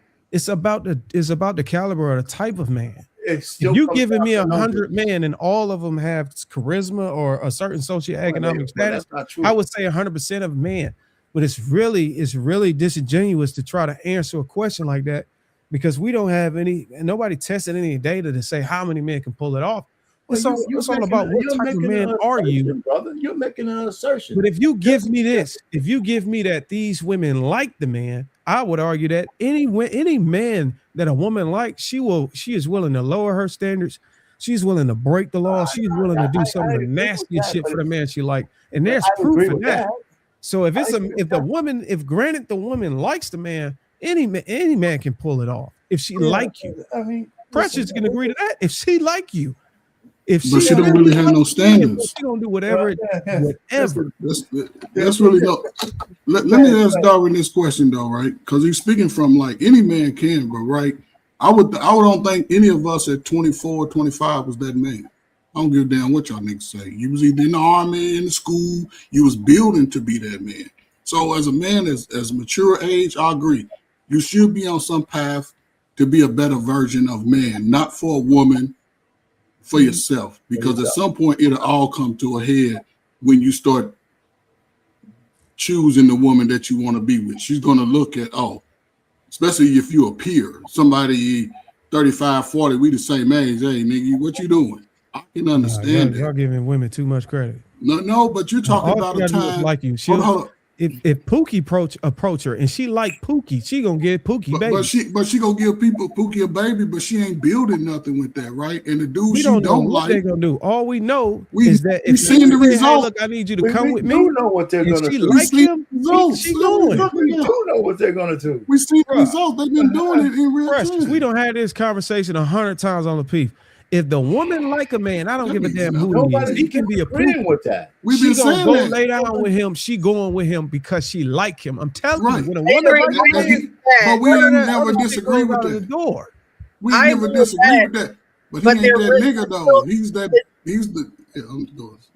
Precious is speaking. There really isn't a high percentage of men who are going to take on the full responsibility of taking over, the woman being able to work and he being the sole provider for the household and given, because I still believe that a man has to give a woman something to do. If she's not going to work as a man, you still should be giving your wife something to do, whether that is raising the kids, whether that is no doubt about that. Bringing in money a different type of way. A lot of women, wife, mom, all of that, but you can birth things other than children. Like, we have many gifts, and so I think that's where a man comes into play to say, no, I don't want you working that corporate job, but you do have this gift, and you know this is going to be our plan, and you're going to raise the kids, and da da da da. But if you do want to indulge in this gift that you have, then we're going to have to wait till here, or fit it in here, or you know, I think that men, you know, if you're going to offer that type of lifestyle, which a lot of men don't necessarily do because of today's economy, a man would probably prefer a woman work. But if you're going to offer that type of lifestyle, then you have to give her a job. And most times, there's a reason why he preferred a woman to work, though. It's because of the lifestyle and the things and the material things and all the things she wants. If women came into the union or into the conversation, we're like, hey, like whatever you got already, I'm cool with that. A man would take that. But it's all of the things, the other shit she wants. She's seeing the purses. She's seeing the women down the street walking around with and all these Instagram pictures about all this traveling and shit. And that's what she wants. That's what's causing the men today not to be able to be providers. Is because of the taste, the thirst for all of these things. Well, yeah, and we can pull it off. It's just that we gotta. These women are making men acquiesce to a lifestyle, or is if you want my full cooperation, it comes with a price. And if you got to pay 50-50 coming in it, and you expect this woman to give you a 50-50 term is just that's just an internet term. It's really stupid.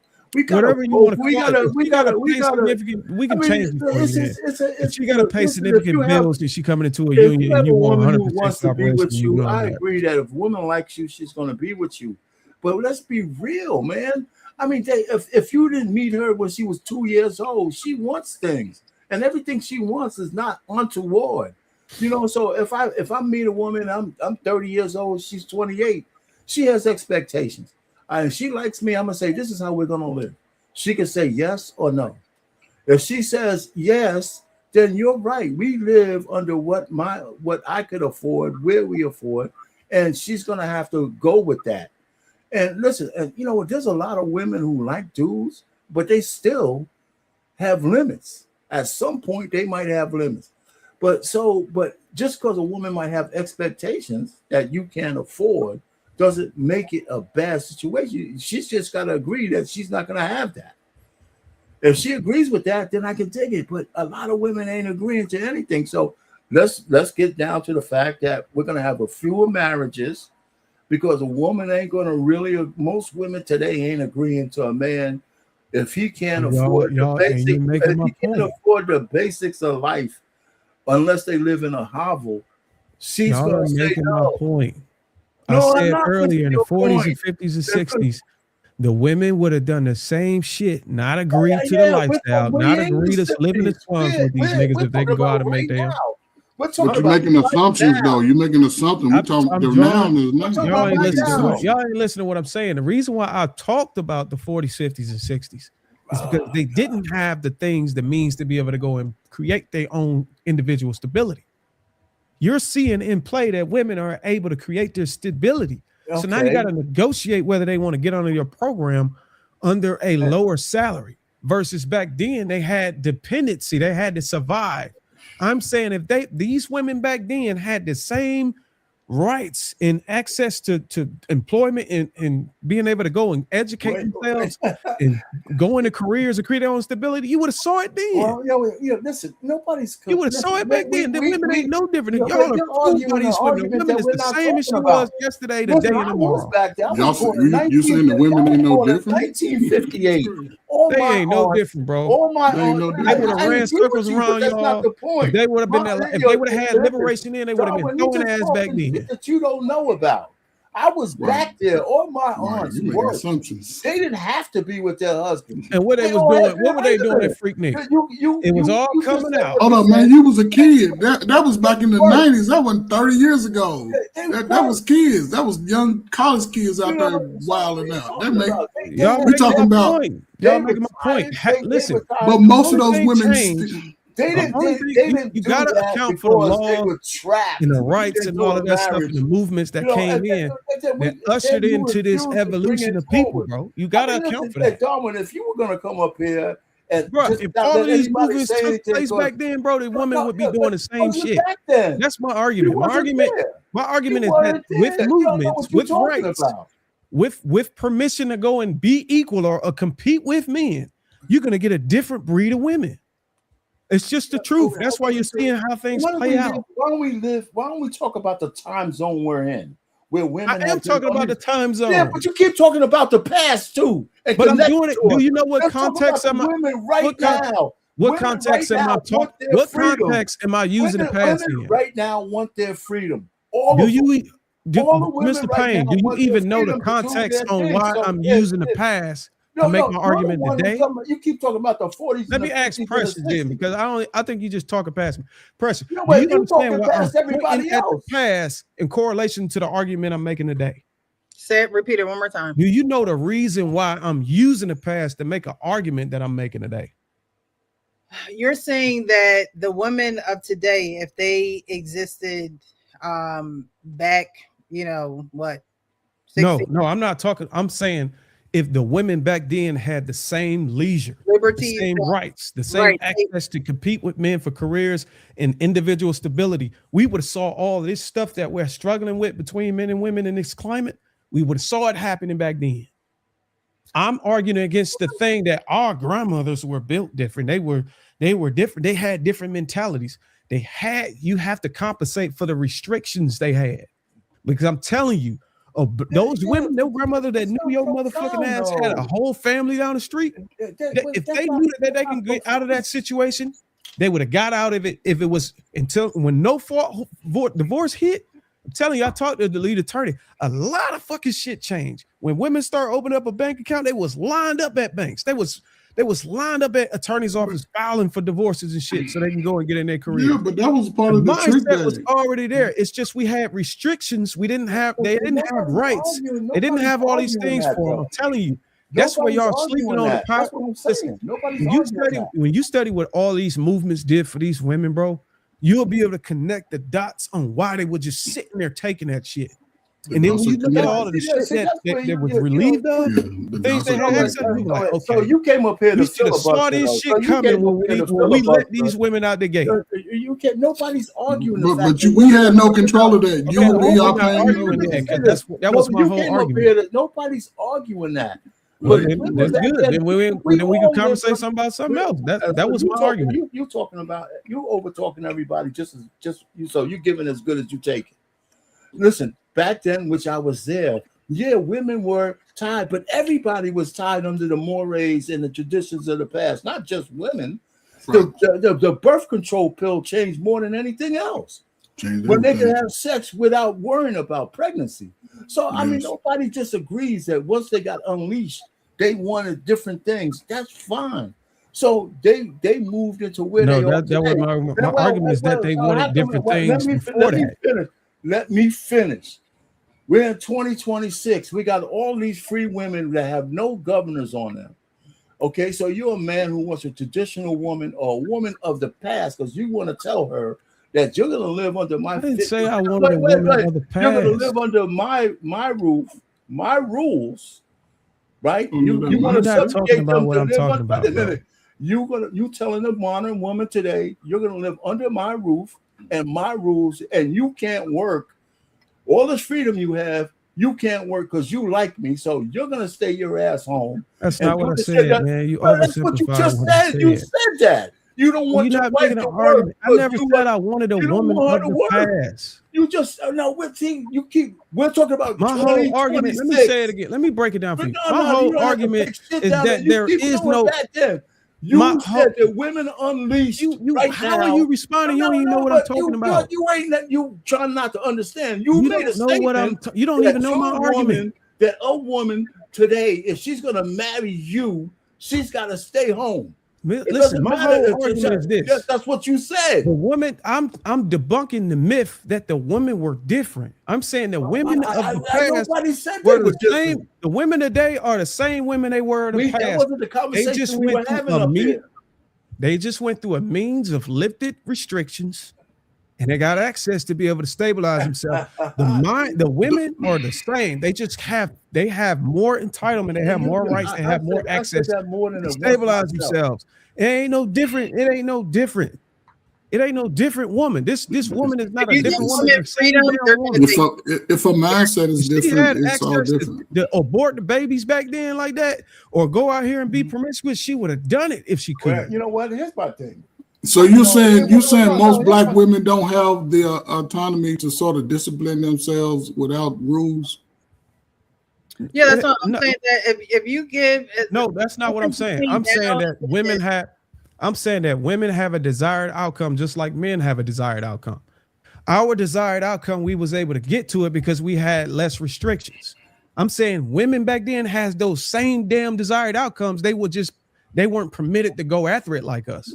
I'm saying once you gave a woman the ability to go after her desired outcomes, we saw it. They went after it in mass. And nobody's just continuing to go that way.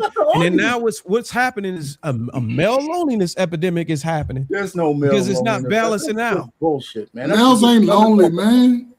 Yeah, it's just another talking point, man. It's just bullshit. Yeah, niggas ain't lonely out here, man. If you want a woman in 2026, come on, man. Niggas is still fucking more than a woman in 2026, you're gonna have to convince her to live under your purview.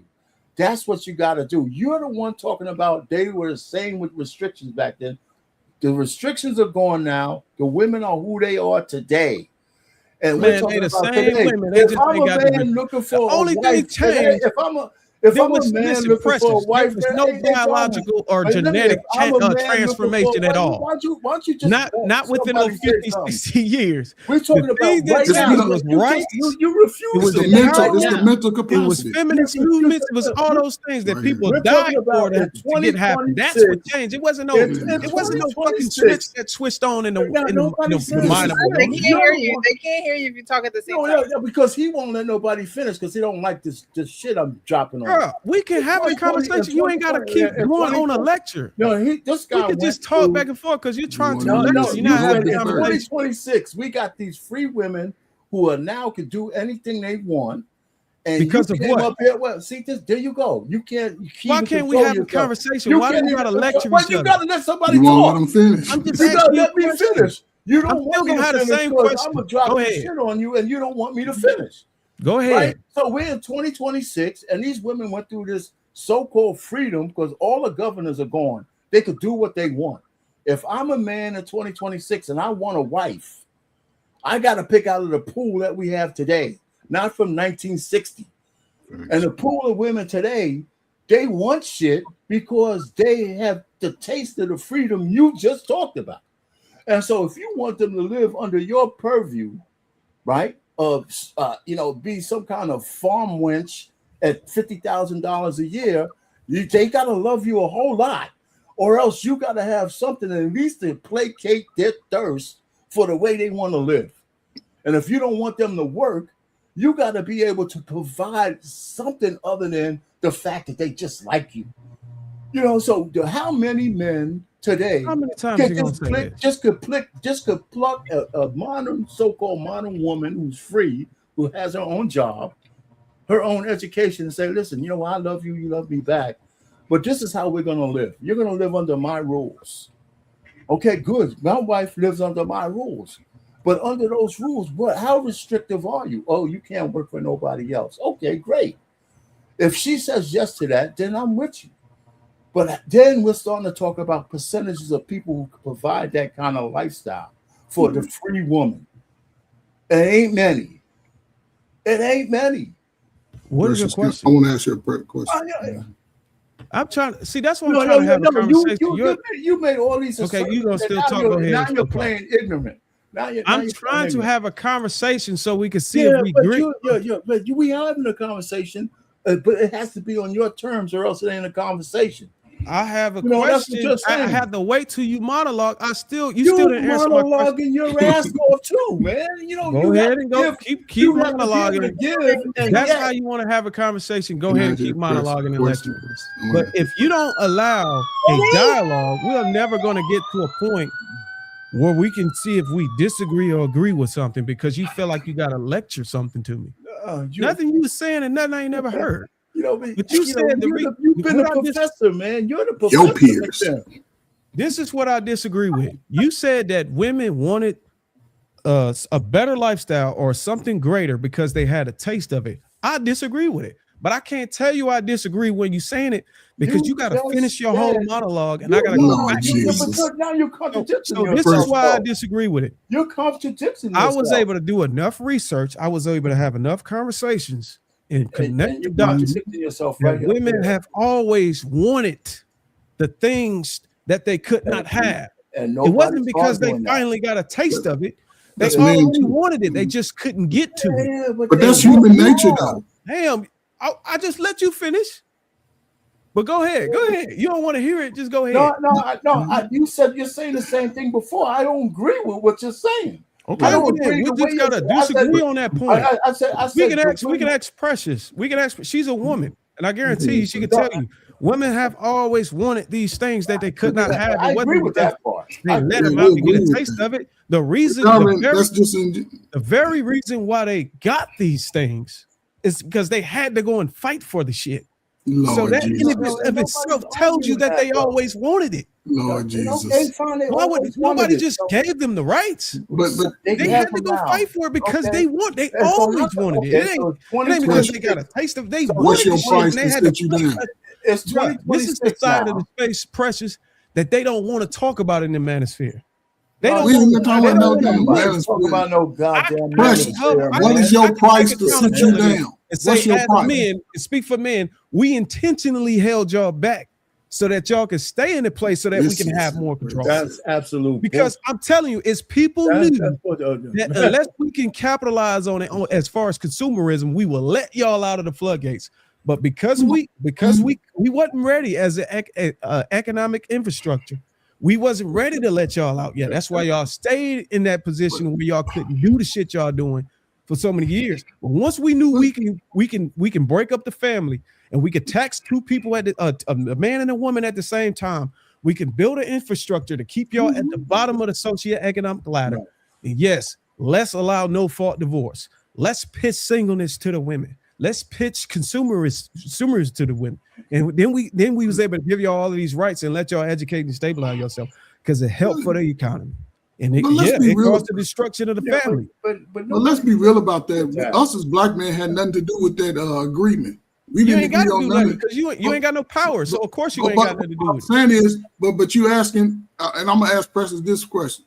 Precious, what is your dollar amount to retire you? My dollar amount. So you said what's my what would be a dollar amount for a man to say, I want you to be my woman, I want you to sit down and be in our lavish background home? I don't know if it's a dollar amount. I think it's just peace. It's honestly peace. I can't give you a dollar amount because what somebody can do with $100,000, somebody could probably do with $60,000-$70,000. Like I can't say that he has to be making such a certain amount of money. It has to be a peaceful situation. I agree with that. So based off your peers, it all go back to communication. Would most of your peers have your same mindset? Like, listen, it ain't about making money. He can make 60,000, 70,000, and I'll sit down and raise our slow ass kids. I'll clean our house. I think most women, probably do have a price because they're making a certain amount. Like I make a certain amount, I work, you know what I mean? But I'm not going to say that, he has to be making 3 times as me or, for him to be the man. No, a man is a man in his own right. And so, depending on it doesn't really matter what he's making per se. He has to be able to produce peace. He has to be responsible with money. He has to, I never like that. What's your dollar amount?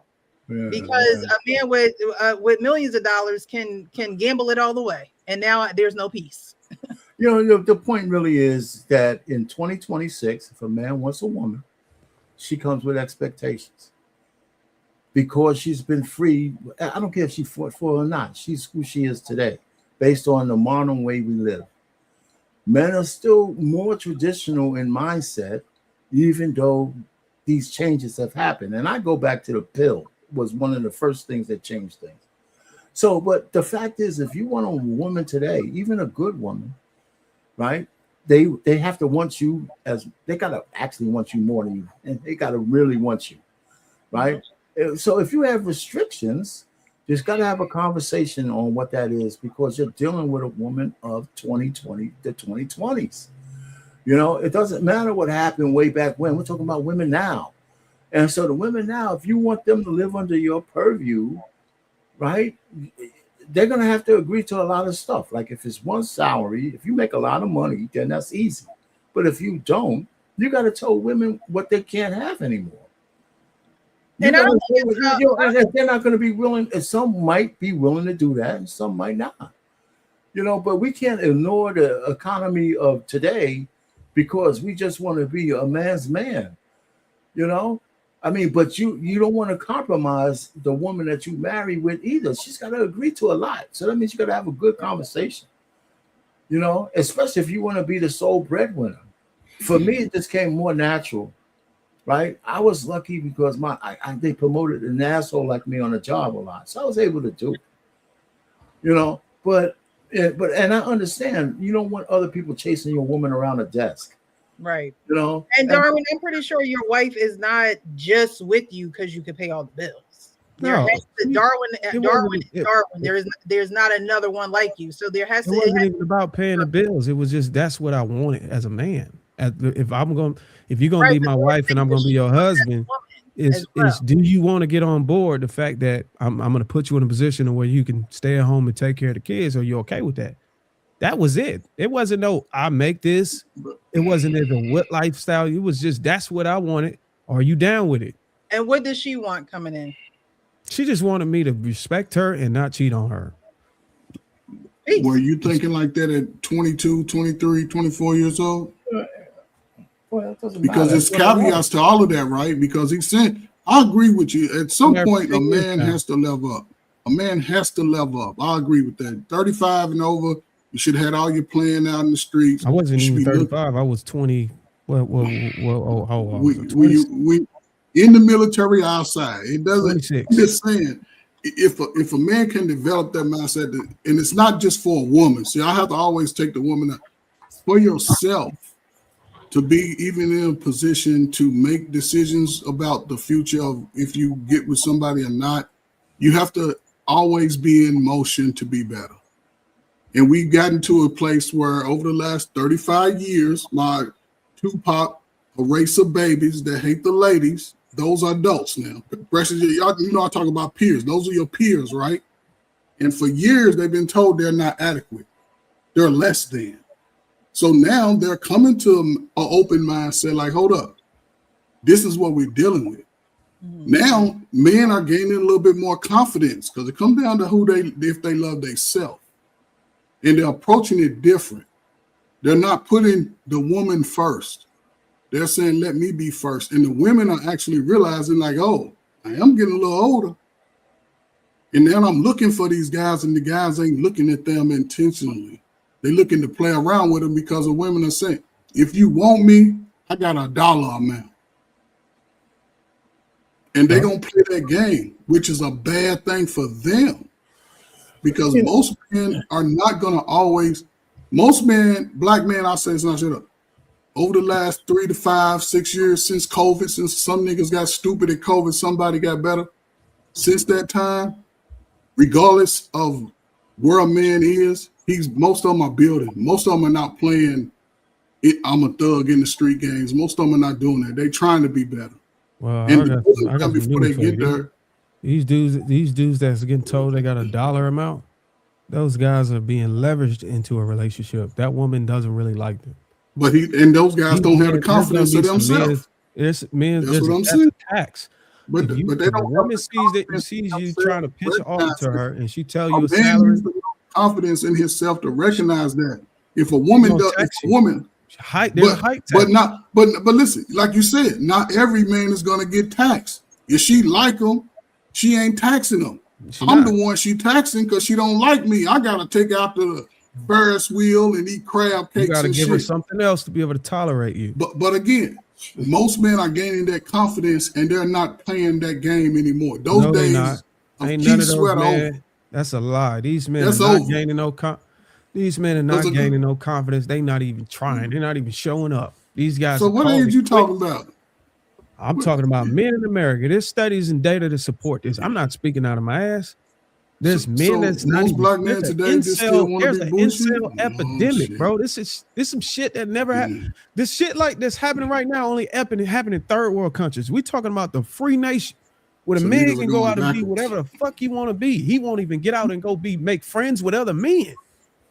These young men aren't even signing up in the military like they used to be to go be men. Like these men are weak today.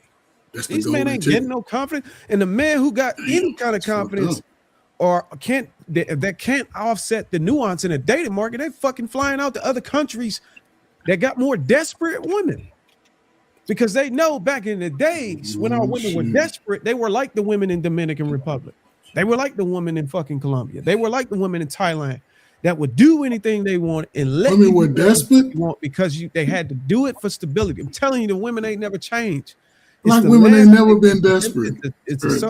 That's why now, Precious, you see why I keep going backwards. I can either go backwards. Black women or I ain't can go never to a been different desperate. country where the times were like the women went in the 40s or 50s, where the women had to rely on the man. They did not have It's to a rely matter on of the man. survivability and dependability. You got women that are listen, you got women that have motherfucking kids, like 2 or 3 kids, and as long as they can stabilize themselves, they won't even be with a man. They will fucking take care of them kids by themselves because Uncle Sam come in there and fucking made a way for them.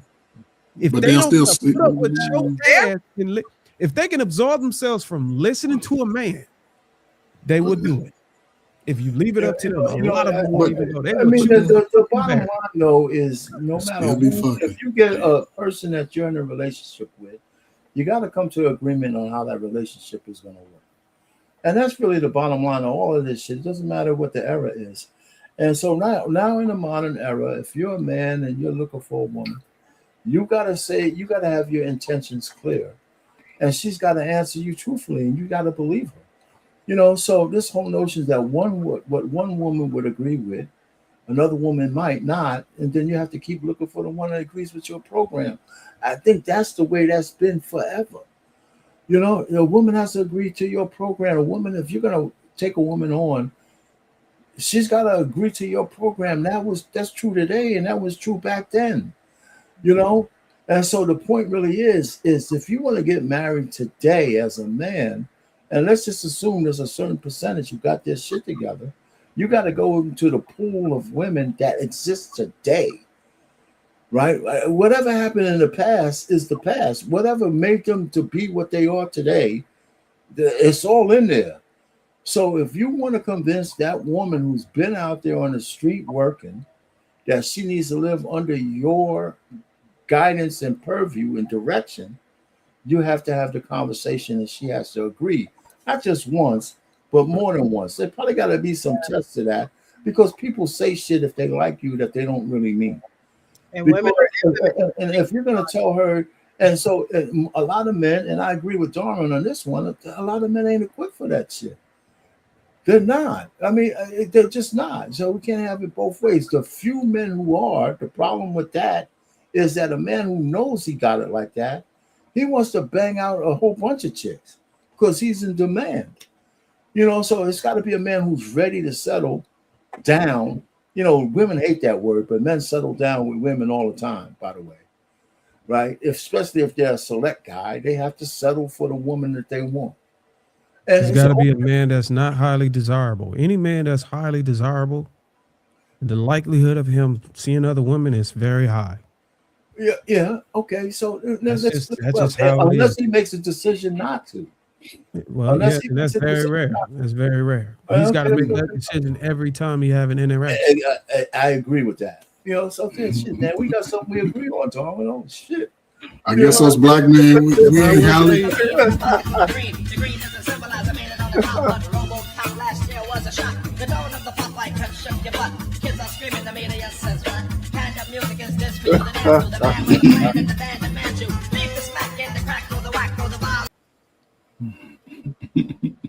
But I will tell you that women don't have to be truthful today. They just got to perform. You can get any man from the bottom of the You're on mute. socioeconomic ladder all the way to the top. You can get the ball player. All you gotta do is create a group chat and pull out a list of things, and you can go into the white women are proving that they can take the black millionaires. They can start studying these guys as early as high school and look at their 40 times. And that young black boy running the 4.2, you need to go carry his shoulder pads, clean his shit, give him lunch and follow him all the way to these PWIs until he get in the league and just turn head whenever you see a mother woman. And black women are not even studying these young athletes. They're letting their young athletes go to these white women because they want to go and have their own careers and stability. And the white women were like, fuck that. This generational wealth. I'm gonna take this sacrifice. Black women like, oh no, you can cheat. It don't matter. You can't. There's nothing that you can give a black woman these days when it comes to generational wealth. She's not gonna sacrifice for it because she don't trust it. She don't believe in it. I did say that one time on Lapeef. You know, I forget what the question was. Like, how do you know when you want to get married, or what is marriage, or something like that? And I pretty much said it's a sacrifice. You know, women have to realize that there is a level of sacrifice when you are joining with a man, and the same for a man too. There's a level of sacrifice as well, because I mean, he's really putting you forefront to everything in his world. Whereas he doesn't have to do that. You know what I mean? He chooses to do that. And so if he's going to choose to do that, then women, we have to realize that there is a certain level of sacrifice. You can't have it all at one time. There are going to be times where it's just like, no, you know, we're not going to be able to do this year 1 through 5. But as soon as year 6 come, we can look into that. We can dive into that. Like, it's just certain things that will not go like it goes when you're single. And that's why I said earlier, you know, everybody was not raised like how I was raised. But, you know, being able to sit down with your kids and let them know being in a relationship is not a walk in the park. You know, me and your dad had to have plenty of conversations, or we had to, you know, compromise on a lot of things. You know, I think a lot of times we talk about our parents being able to match make and doing all those things. But, you know, it's important for your children to see you not only as parents, but as people. Because we're all people, you know, and your little children grow up to be big people and adults who are making their decisions. And so, you know, these behaviors get repeated if no one steps in, or if no one, you know, decides to correct them, or even if a generation decides to, you know, stay in ignorance. You know, there's nothing wrong with educating yourself and doing better for yourself, for you and your family. And not doing things the way that people of old did them because it worked for them. All right, so we're going to get into the meat and potatoes, compliments and confusion. Okay. And then after this, we're going to get up out of here. I saw this video and I thought it was interesting because, you know, there's a guy on here asking for, you know, an audience feedback on an exchange between a man and a woman who is actually in a relationship. And this might go to a little bit of what Darwin was saying, with men being in that incel, you know, category, because a lot of times when men are in the incel category, they really do not know the social cues and how to really interact with women. But hey, you guys give me your perspective, your opinion. I'm gonna put it up on here. Sunday, first of all, happy Easter too. I want to get on here and ask y'all's opinion about something. Yesterday, me and my homie went to a bar, and while we was at the bar, he came across this girl that he had an interaction with at the same bar a year ago. When they came across each other the first time, they had probably like a 10, 15-minute conversation. He gets ready to end the conversation and gets ready to leave the bar, and he goes, like, you know, like, can I have your number or can we exchange information? She's like, no, I'm sorry. It's been really good talking to you, but like, I do have a boyfriend, so like, I am going to be respectful and not give you like my Instagram or my number. He was like, all right, cool. So yesterday, we ended up going back to the same bar that he ran into that girl at a year ago. We went last night, and he ends up running into her again. This time, he goes up and was like, yo, like, you know, did we run into each other a year ago? She remembers him. They start talking for a little bit. And he goes like, you know, last time I met you, you had a boyfriend. Like, do you still have a boyfriend? And she was like, yeah, I do have a boyfriend still. But, you know, it was good seeing you. And you smell really good, by the way. He came back to me after going talking to her. And he was like, bro, is this weird for her to know my intentions and know that I'm trying to, like, exchange information with her and for her to give me a compliment about, like, me smelling nice? I said, I don't think it's weird, but I do think it's wrong for her to know that, like, your intentions are to try to like talk to her or get at her or get her information or anything, and for her to be like, yeah, I have a man, but to still give you like a compliment So I bring all this up to say that I wanted to ask y'all's opinion on this because my homie asked me my opinion. I told him he felt like it was weird too. So is it weird or wrong for her to have given bro a compliment, knowing his intentions was to like talk to her and exchange information with her, knowing that she got a man? You want to hear my thoughts, or you want to let him go first? Whoever want to jump in. First of all, my question is, because I think I missed it, where did they meet her at? A bar twice. So she's out in the streets, and she's been out for the whole entire year.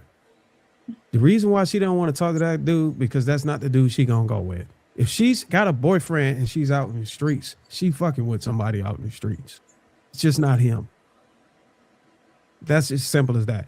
Her giving him a compliment, maybe she went through a rough patch within that 365-day gap, and now he's becoming more appealing. The more and more she go out to the streets, the same guys that show it up will become more appealing. It's only a matter of time. I guarantee if he go in there the third, I guarantee if the second time he would have pushed it and said, "Hey, look, you know what? You say I'm smelling good, but shit, you smell good too. You want to." I was looking to see what the hell was going to happen after that, but I guess the dude left after he got a compliment, which was fucking weird. So, like, if you still didn't want no buns because she ain't had a boyfriend, why do you go in and remind her that, hey, look, I remember talking to you a year ago? Like that part right there was off to me. I don't know if you thought about that before he told the story. But somewhere everybody was thinking, I'm guarantee you, if you look at the comments, like, okay, did he smack? You know what I'm saying? Like, what did he crack? What happened? Like, did he ask? Did he get her number? No, she told him again that she's in a relationship. She ain't like me. No, she didn't. Well, he didn't say that in the second part of the story. He said, remember I met you last year and you said you had a boyfriend. Do you still have a boyfriend now? Yeah, but you smell good. Okay, well, he ain't pick up the clues. Yeah, but you smell good. He ain't pick up the clues. Smelling good is personal. That's personal. That's personal. So you're saying you're saying that a compliment is not just a compliment. It's to something else. That's showing interest. You already hosting the conversation. Precious, I see you today. She's attractive. Hey, what's up? I got a man. Oh, I'm sorry. Move on. I see your ass 6 months, a year. Hey, I'm making it. You don't really remember me, but I'm making it known. Hey, you remember me? No, but you smell good though. now, like Dr. said, that's an opportunity for me to hit you with that. Man, what's that you got on? Because you smell a little bit better than me, and we're gonna see where that go. Or you can take a compliment and move on. Precious, if I meet you out at the bar, you ain't sitting at that bar by yourself every time. If I'm the handsome enough dude, once I slide these little lines with you, buy you your favorite drink, man, it's going down. Think about it though. If he wore that same cologne last year, the same cologne he wearing now, what's so different about the smell now? You had sinus last time or some shit. She won't bet. Because men, I'm gonna be honest with you. I can't speak for everybody, but I think for the most part, we literally hold on to the same fragrance. We stay consistent with the same cologne. Like if I'm wearing Chanel Blue, I'm gonna be wearing that for like 5, 6, 7 years. I've been wearing Chanel Blue for almost 10 years now. Yeah, I've been wearing it, but that's in rotation though. If you got the Chanel Blue though, right? You wear it because it smells good, right? That's my smell. You know, it's my original. That's your signature smell. Okay, so and I think a lot of people know that women, you know, a man smelling good is a very is very in your face, especially if they do smell good. So, you know, when you wear it, do you get compliments when you go out? Do people say, "Oh, you smell good"? No, I don't get no compliments. Yeah, I get it from sometimes. Yeah, sometimes you do. Up to me and say, or stop me and say, "You smell good." Unless I'm in a place, because I'm rarely in a place where a lot of the interactions is acceptable. I would have to go into locations like lounges, places where people social. I tend to stay out of them situations, places, because, you know, I consider myself highly desired, and then if I got alcohol, then I probably end up doing something. So I kind of stay out. I stay out the way. to stay out them circles. Yeah, Okay. but I guarantee you, if I wasn't on spaces like Big Pain over there, I would be. Everyone come sit on daddy's lap, I don't man. disagree with what was said in that whole thing. I mean, the chick is still, she's out. I mean, she's there, and she's still there a year. You got to assume that that's her spot, and she's there a lot. You know, so But why did he try to talk to her at first? Well, right? I mean, he went approach like most men approach women. You know, he wants to bang it out at one point. Yes, but I'm sure. I mean, do you think he wanted? Well, of course, the way he acted, he didn't want to bang it out. But like Darwin said, his approach wasn't complete. But why we ain't interacting with nobody who don't want to crack. Yeah, why would you even make yourself visible to her? Well, no, the first time he made the approach. She said she had a boyfriend. He respected what she said. Yeah, the second rarely time, she ran into a guy that was very, very respectful. Most guys, if you get me a conversation, even though you got a boyfriend, and that's what I try to tell women, you can't be hosting conversations when you got a boyfriend, because that's a way of communicating interests. Because women are not gonna hold a conversation with nobody they don't like. They might even call sexual harassment. And they damn sure ain't gonna say you smell good. So now the compliment she did the second look time. dusty ass away. The second time, you know, a guy who was more outgoing might have looked at it. That's why he's asked the question: did I blow my opportunity to go to the next level when she gave me that compliment? And that's what he was really fishing for. Yeah, he blew it. He blew it. You know? And but here's the thing, and here's where I gotta stick up for my precious, because sometimes she says a compliment is just a compliment, and I don't mean nothing by it. You know what I'm saying? But you got, if you're in a bar though, the setting matters. Okay. You're in the bar, you're drinking, you're in the bar, and the guy comes to you, you say, "Hey, I still got a boyfriend, but you smell good." I can't remember I can't remember the last time my boyfriend smelled like that. But Payne, you know what we ignoring in his story, which I think was fabricated? All the nuances that could take a year. This man, you know, did he go through a transformation in the gym? Is his pecs showing through his shirt? Like, is that the reason why? Like, her year, like, you know, a boyfriend, in 12 months, none of those months she could have had gave a birth. And her body changed, and now she see that she probably look less valuable. So anything that this dude that come up on me, I'm gonna shoot my shot. Like, we don't know what happened. Or is it the same boyfriend? Is it the same boyfriend? Yeah, is it the same? You know what I'm saying? Did she find out he was cheating a few months ago? Like, there's so many nuances in there that could have caused her to like switch up her mindset. Like, we don't know that part of the story is left out. Yeah, but the question on the floor is, the guy asked his boy, you know, what did that really mean? And the fact is, he blew it. He should have went to the next level if he had any kind of game. And then she could have double tapped and said, "Listen, I'm still not interested, but you know, just take the compliment." Yeah, she was for the streets. Yeah. Yeah, but some dudes are respectful though. Some dudes are respectful. Like, so if a woman is so you're pretty, are you guys saying that if a woman has a man and tells you that she has a man, this kind of reminds me of the kind of the pop the balloon that we viewed a couple I think it was last show, where the woman was like, "I don't know why I popped the balloon," and he was like, "Oh, you're indecisive." Like, he kind of took the lead. But are you guys saying that when a woman has a man and she tells you that she has a man, is that grounds for like competition? Like, now are you approaching her like, you could be my woman and not that man's woman? Like, no, typically when a woman says she's got a man, it's the same thing as a man say, "I got a wife." When a man is saying, if man is out in those settings, we're talking about the setting now. Okay. We're at the bar, where a place where it's expected to be hit on, it's expected to socialize with other man. She could be saying, "Hey, look, I got a man. If we do anything, it can't be no more than, you know, that." You know what I'm saying? That's what that typically means. If she's not interested, she wouldn't even tell him about her man. She would just say, "I'm sorry, I'm not interested." There you go. They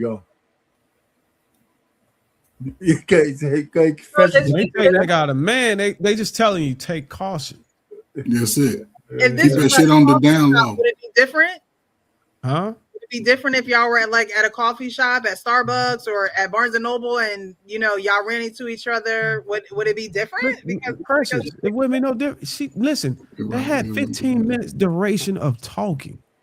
Ain't no woman that a woman that don't like you. Two people that don't like each other is not talking that long, especially a woman, especially whenever she's exposing herself, talking to a man that she don't like when other options are in and out of the premise.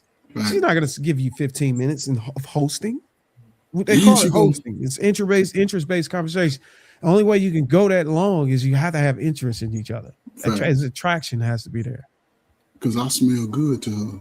And that was only a piece of the conversation. 15 minutes, they could have talked about anything. We don't know about the other two. I smell good. But the profound thing is, if she wasn't interested, that's what she would have said. I'm not, it would have never went that length. You don't even know what. If it doesn't matter whether I had a man or not, I'm not interested in you. She would have walked off. You would have kept trying to. Might not say it that way, but that's she would have walked the hell off on your ass. Yeah.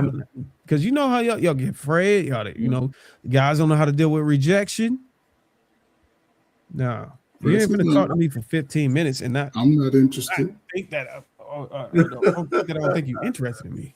Yeah, they'll say that if you're not that one, they'll let you know. I'm not interested. I'm waiting on somebody. They want you to tell them, better give you no business. I'm married. I got 2 kids. I live. I'm just not interested. You don't get none of that. That shit quick. Okay, so if she says I'm not interested, again, going off of the video that we saw last week, we gonna pop the balloon. I don't know why I popped my balloon. I still feel like men would still try to shoot their shot. But you saw 2 different scenarios though, right? Because last week the man still stood. He stood, even though he saw her sort of give up, he stood tall in that moment. He shot his shot again. You sure you want that? Just like old boy. But the setting was also different. They were in a dating show. Yeah, that's a different. Yeah, but most guys are not doing that. Most guys are not. If a woman say, "Hey, I'm not interested," most guys are not doing that unless they intoxicated or some shit. Yeah, and judgment is impaired because that's becoming predatory at that point. Yeah. And they'll let you know, get your little ugly smelling ass away from me. They'll let you know you stink. Yeah, because we talked about that with the other video of the last talk show when the guy was like, no, in this Me Too culture, if a woman says no, it means no, and so all right, well, I thought in my opinion, her being at the bar twice within a year without her man, I think that is a red flag. I'm not saying that women can't go out and have their fun or whatever. However, being in a club, you're right, that setting is an inviting setting. No doubt. To have someone come up to you and talk to you, point blank, period. Yeah, Precious, 15 minutes of conversation. That's just with him. How many times has she been in that bar and how many conversations you have with other men? Right. I look, I agree with you there. What I don't necessarily agree with, though, is the compliment being taken more than just a compliment. And I say that because men are always looking for like the open door. They always say like women got to give me this, cue or this sign that he's feeling me. And a lot of times, like I'm an open person that, people feel like they could talk to, but just because I'm socializing with you or even give you a compliment, don't mean that I like you. It don't mean that I'm interested in you. It just means that I'm someone that you can have conversation. But Precious, you're careful with who you might give that compliment to just because of those reasons. Yeah, but I don't think Precious is saying that. Are you including the setting? Well, I mean, there are a lot of factors. Talking about alcohol and music and ass out and all that. But even still, just being a social person that I am, if somebody smell good, I would say you smell good. Man, when's the last time you've been out? There are other factors there too, because like I said, if I have a man, I'm not going to, put myself in a situation where I'm disrespecting him, because I do think that when you are in a relationship, like Darwin said, like I'm not going to put myself in those situations, especially because I know how men react to me. Like, you know what I mean? So I'm not going to do that either.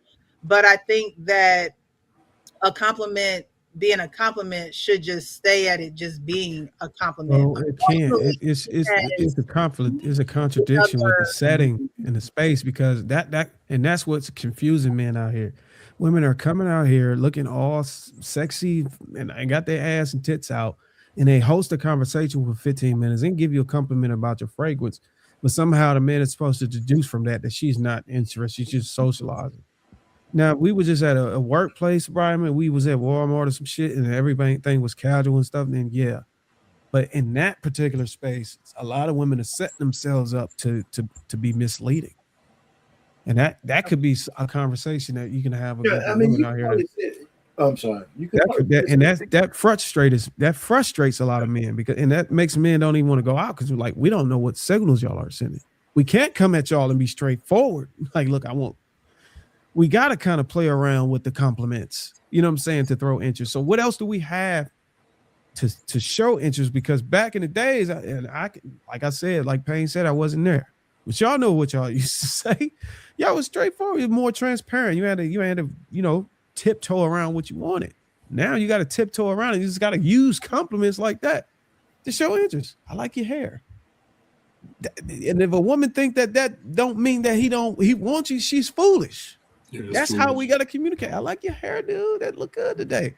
That nigga wants you. Because he singled you out. It is true, but it also goes back to what you're saying. Like, if the woman don't really like the man like that, she's probably not even going to take it any further. It's just like, oh, okay, thanks. Like, you know what I mean? Like, she's not even going to think that you are flirting with her. And I don't know. I think that I agree with what you're saying, Darwin. Like, nowadays, it's just like you don't know what social cues to take, because people are so scary nowadays and can't be straightforward, honest. Well, that's why a lot of women, especially black women, have a resting bitch face, because they're afraid to smile at somebody. Sometimes I have it. Because some men will take a smile and go really far. They go like crazy. You smile at me, that's all the choosing signal I need, and that's not how you meant it. You're just feeling good that day. Right. I had a friend, man. Hype you up. You see that girl smiled at you? That's right. I had a buddy, man. Every woman who smiled at him, he went over there and got his ass rejected. He thought he was gonna get laid that night, man. I said, "Come on, man. She ain't even thinking about this stupid ass." She just smiled at you because, man, listen. You're supposed to listen. You're supposed to get it twice, though. Like, if she smile at you twice, like she smiled once and then look away, and then she see you again and smile again, bro. Like, don't do you fucking with me if you doing this shit if you don't really. Yeah. Oh, it's like the guy in the video. Like, when you guys were in that dating field and with your boys and things of that nature, were those conversations that you were having? Like, yo, I saw this girl and I saw her a year later. It got to be a sign. She told me I smell good. Like, like, are those conversations? Because it's like, where do you learn a lot of this stuff from? Like, except from trial and error, man. Trial and error, repetition. A lot of dealings with women is pretty much on the fly. Yeah. But a lot of that confidence has to be there initially, right? Yeah. Because again, he came back to it. He made himself in her. He put himself in her vision. Do you remember me? So that was his. No, you got a man. No, but you smell good. Okay, let's see where this goes. She's at the bar. It's not the first bar and the last bar she's been in. She's been in the bar several times. Now she gave him an open window, and he shut it in her face. And then he went back to his boys. He wasn't necessarily wrong, but some dudes ain't as nice. Some dudes will go further because I identified you as attractive. Last year, you still attractive this year. Right. See, so she got off easy. Because she could have ran into Nug like, "What's up, shawty? You got fine as hell." You know how wide open the door is. If you saw a woman a year ago and you see her again, I mean, and you sit down, man, I saw you. I mean, there's a lot of wide open. You had a whole 15-minute conversation, man. Yeah. Especially so, I remember you. I mean, that's 15 minutes. You got to understand. 15 minutes is not. It's not like no 2 short hours. time to talk. Hey, listen, there's a lot of guys today couldn't even pull off a 15-minute conversation. Mm-mm. You got to be able to. She's going to say something. You got to say something. You got to say. You got to have a conversation. Think about it. 'Cause people get to the bar. People get to the lounge at 12. For real, and that thing starts shutting down at 2:30. 15 minutes of that shit. Man, you good. 15 minutes used to do me good. Most people don't even talk to you until they get an hour in, so they can peep out who all coming in. They don't want to spoil it and start talking to you straight up. They gotta wait till you start the lights come on. Running through the veins, Yeah. So the answer to the guy in the video is that you blew an opportunity. Wow. Yeah, but I don't even remember what his question was. Was he saying was it wrong? He said, was it weird? Was it weird / wrong weird? of her to compliment him, knowing that his intention was to, talk to her? Yeah. Well, yeah, I think we And answered she had that. a Yeah. man. It was wrong. It wasn't weird because we knew what she was doing it for, but it was wrong because if she's in a committed relationship, then yeah. Right. I mean, that's what they're doing out here, though. Like, it definitely, like I said, complimenting a man, there's nothing wrong with that. However, when you have a man, and you just off the wall, just complimenting a man that, is at a bar with you without your man being present, because you could compliment the man to your man, like, oh, I really like the cologne you wear. I still can't get past the fact that Be careful, person. she got a man and she's at a bar. I mean, I don't know, when I was dealing, and I don't think this is a timeless thing. I couldn't see a woman that is my woman at a bar having drink and talking to other guys. I mean, what are you doing? Yeah, I mean, you're just sending her out there to use it, especially guys who say that women don't have struggle with discernment and all that stuff. You sending her out here to drink and make sound decisions. And then, God forbid, she's walking out of there with whatever she want to wear. Like it's just you setting her up. Right. We ain't That's just what she's gonna have to agree with those days out hanging out at the bar and the places like that. If you're not finished with that, then we can't go any further than where we are. Yeah, but there's guys out there that allow it, bro. We see it too. Oh, man, I agree. I know. I would say 70% of the girls that's in there got a man. Right. Man at home. Man ain't just looking. Listen, you ain't not saying you, but women ain't just attractive in the face. Your face card ain't the one that brought us over. It got us to look at you, but once we looked at you, we always do the scan, the whole area. Then that's what's gonna get us over there. Now, what's gonna keep us is how you respond. But that was the old school way, because, like I already said, we have that walk of shame. You done walked all the way across the spot. She said no. Now you got to walk all the way back, and then your boys is on you. Oh, man, I knew you wasn't going to get that. But again, at least they will let you know. Now they'll play the game with you for 10, 15 minutes, and then you like, well, damn, I don't know which way to go. Right.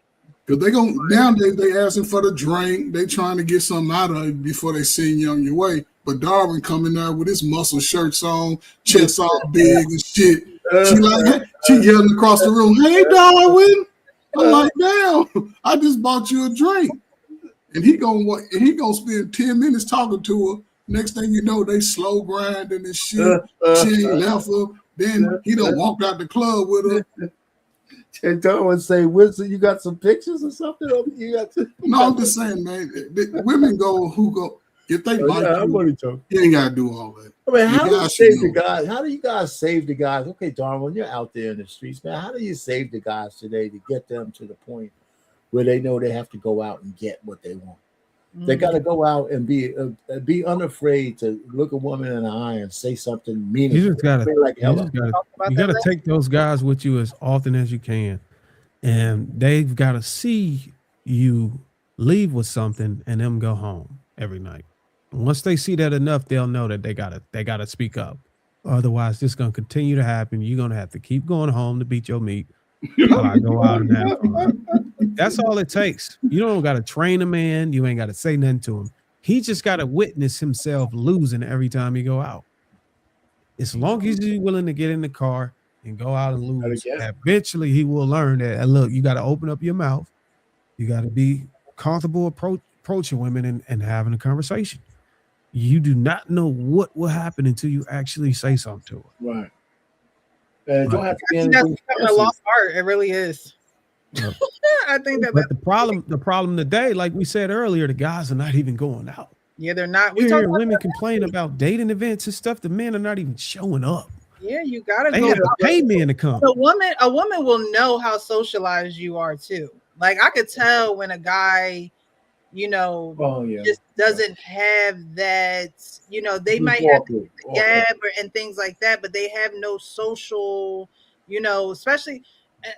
Especially guys that's like, I like you and things like that, but they don't know how to plan anything. They don't know how to get to certain conversations. Like, it's just like, do you talk to women often, or like, is this your first rodeo? You know what I mean?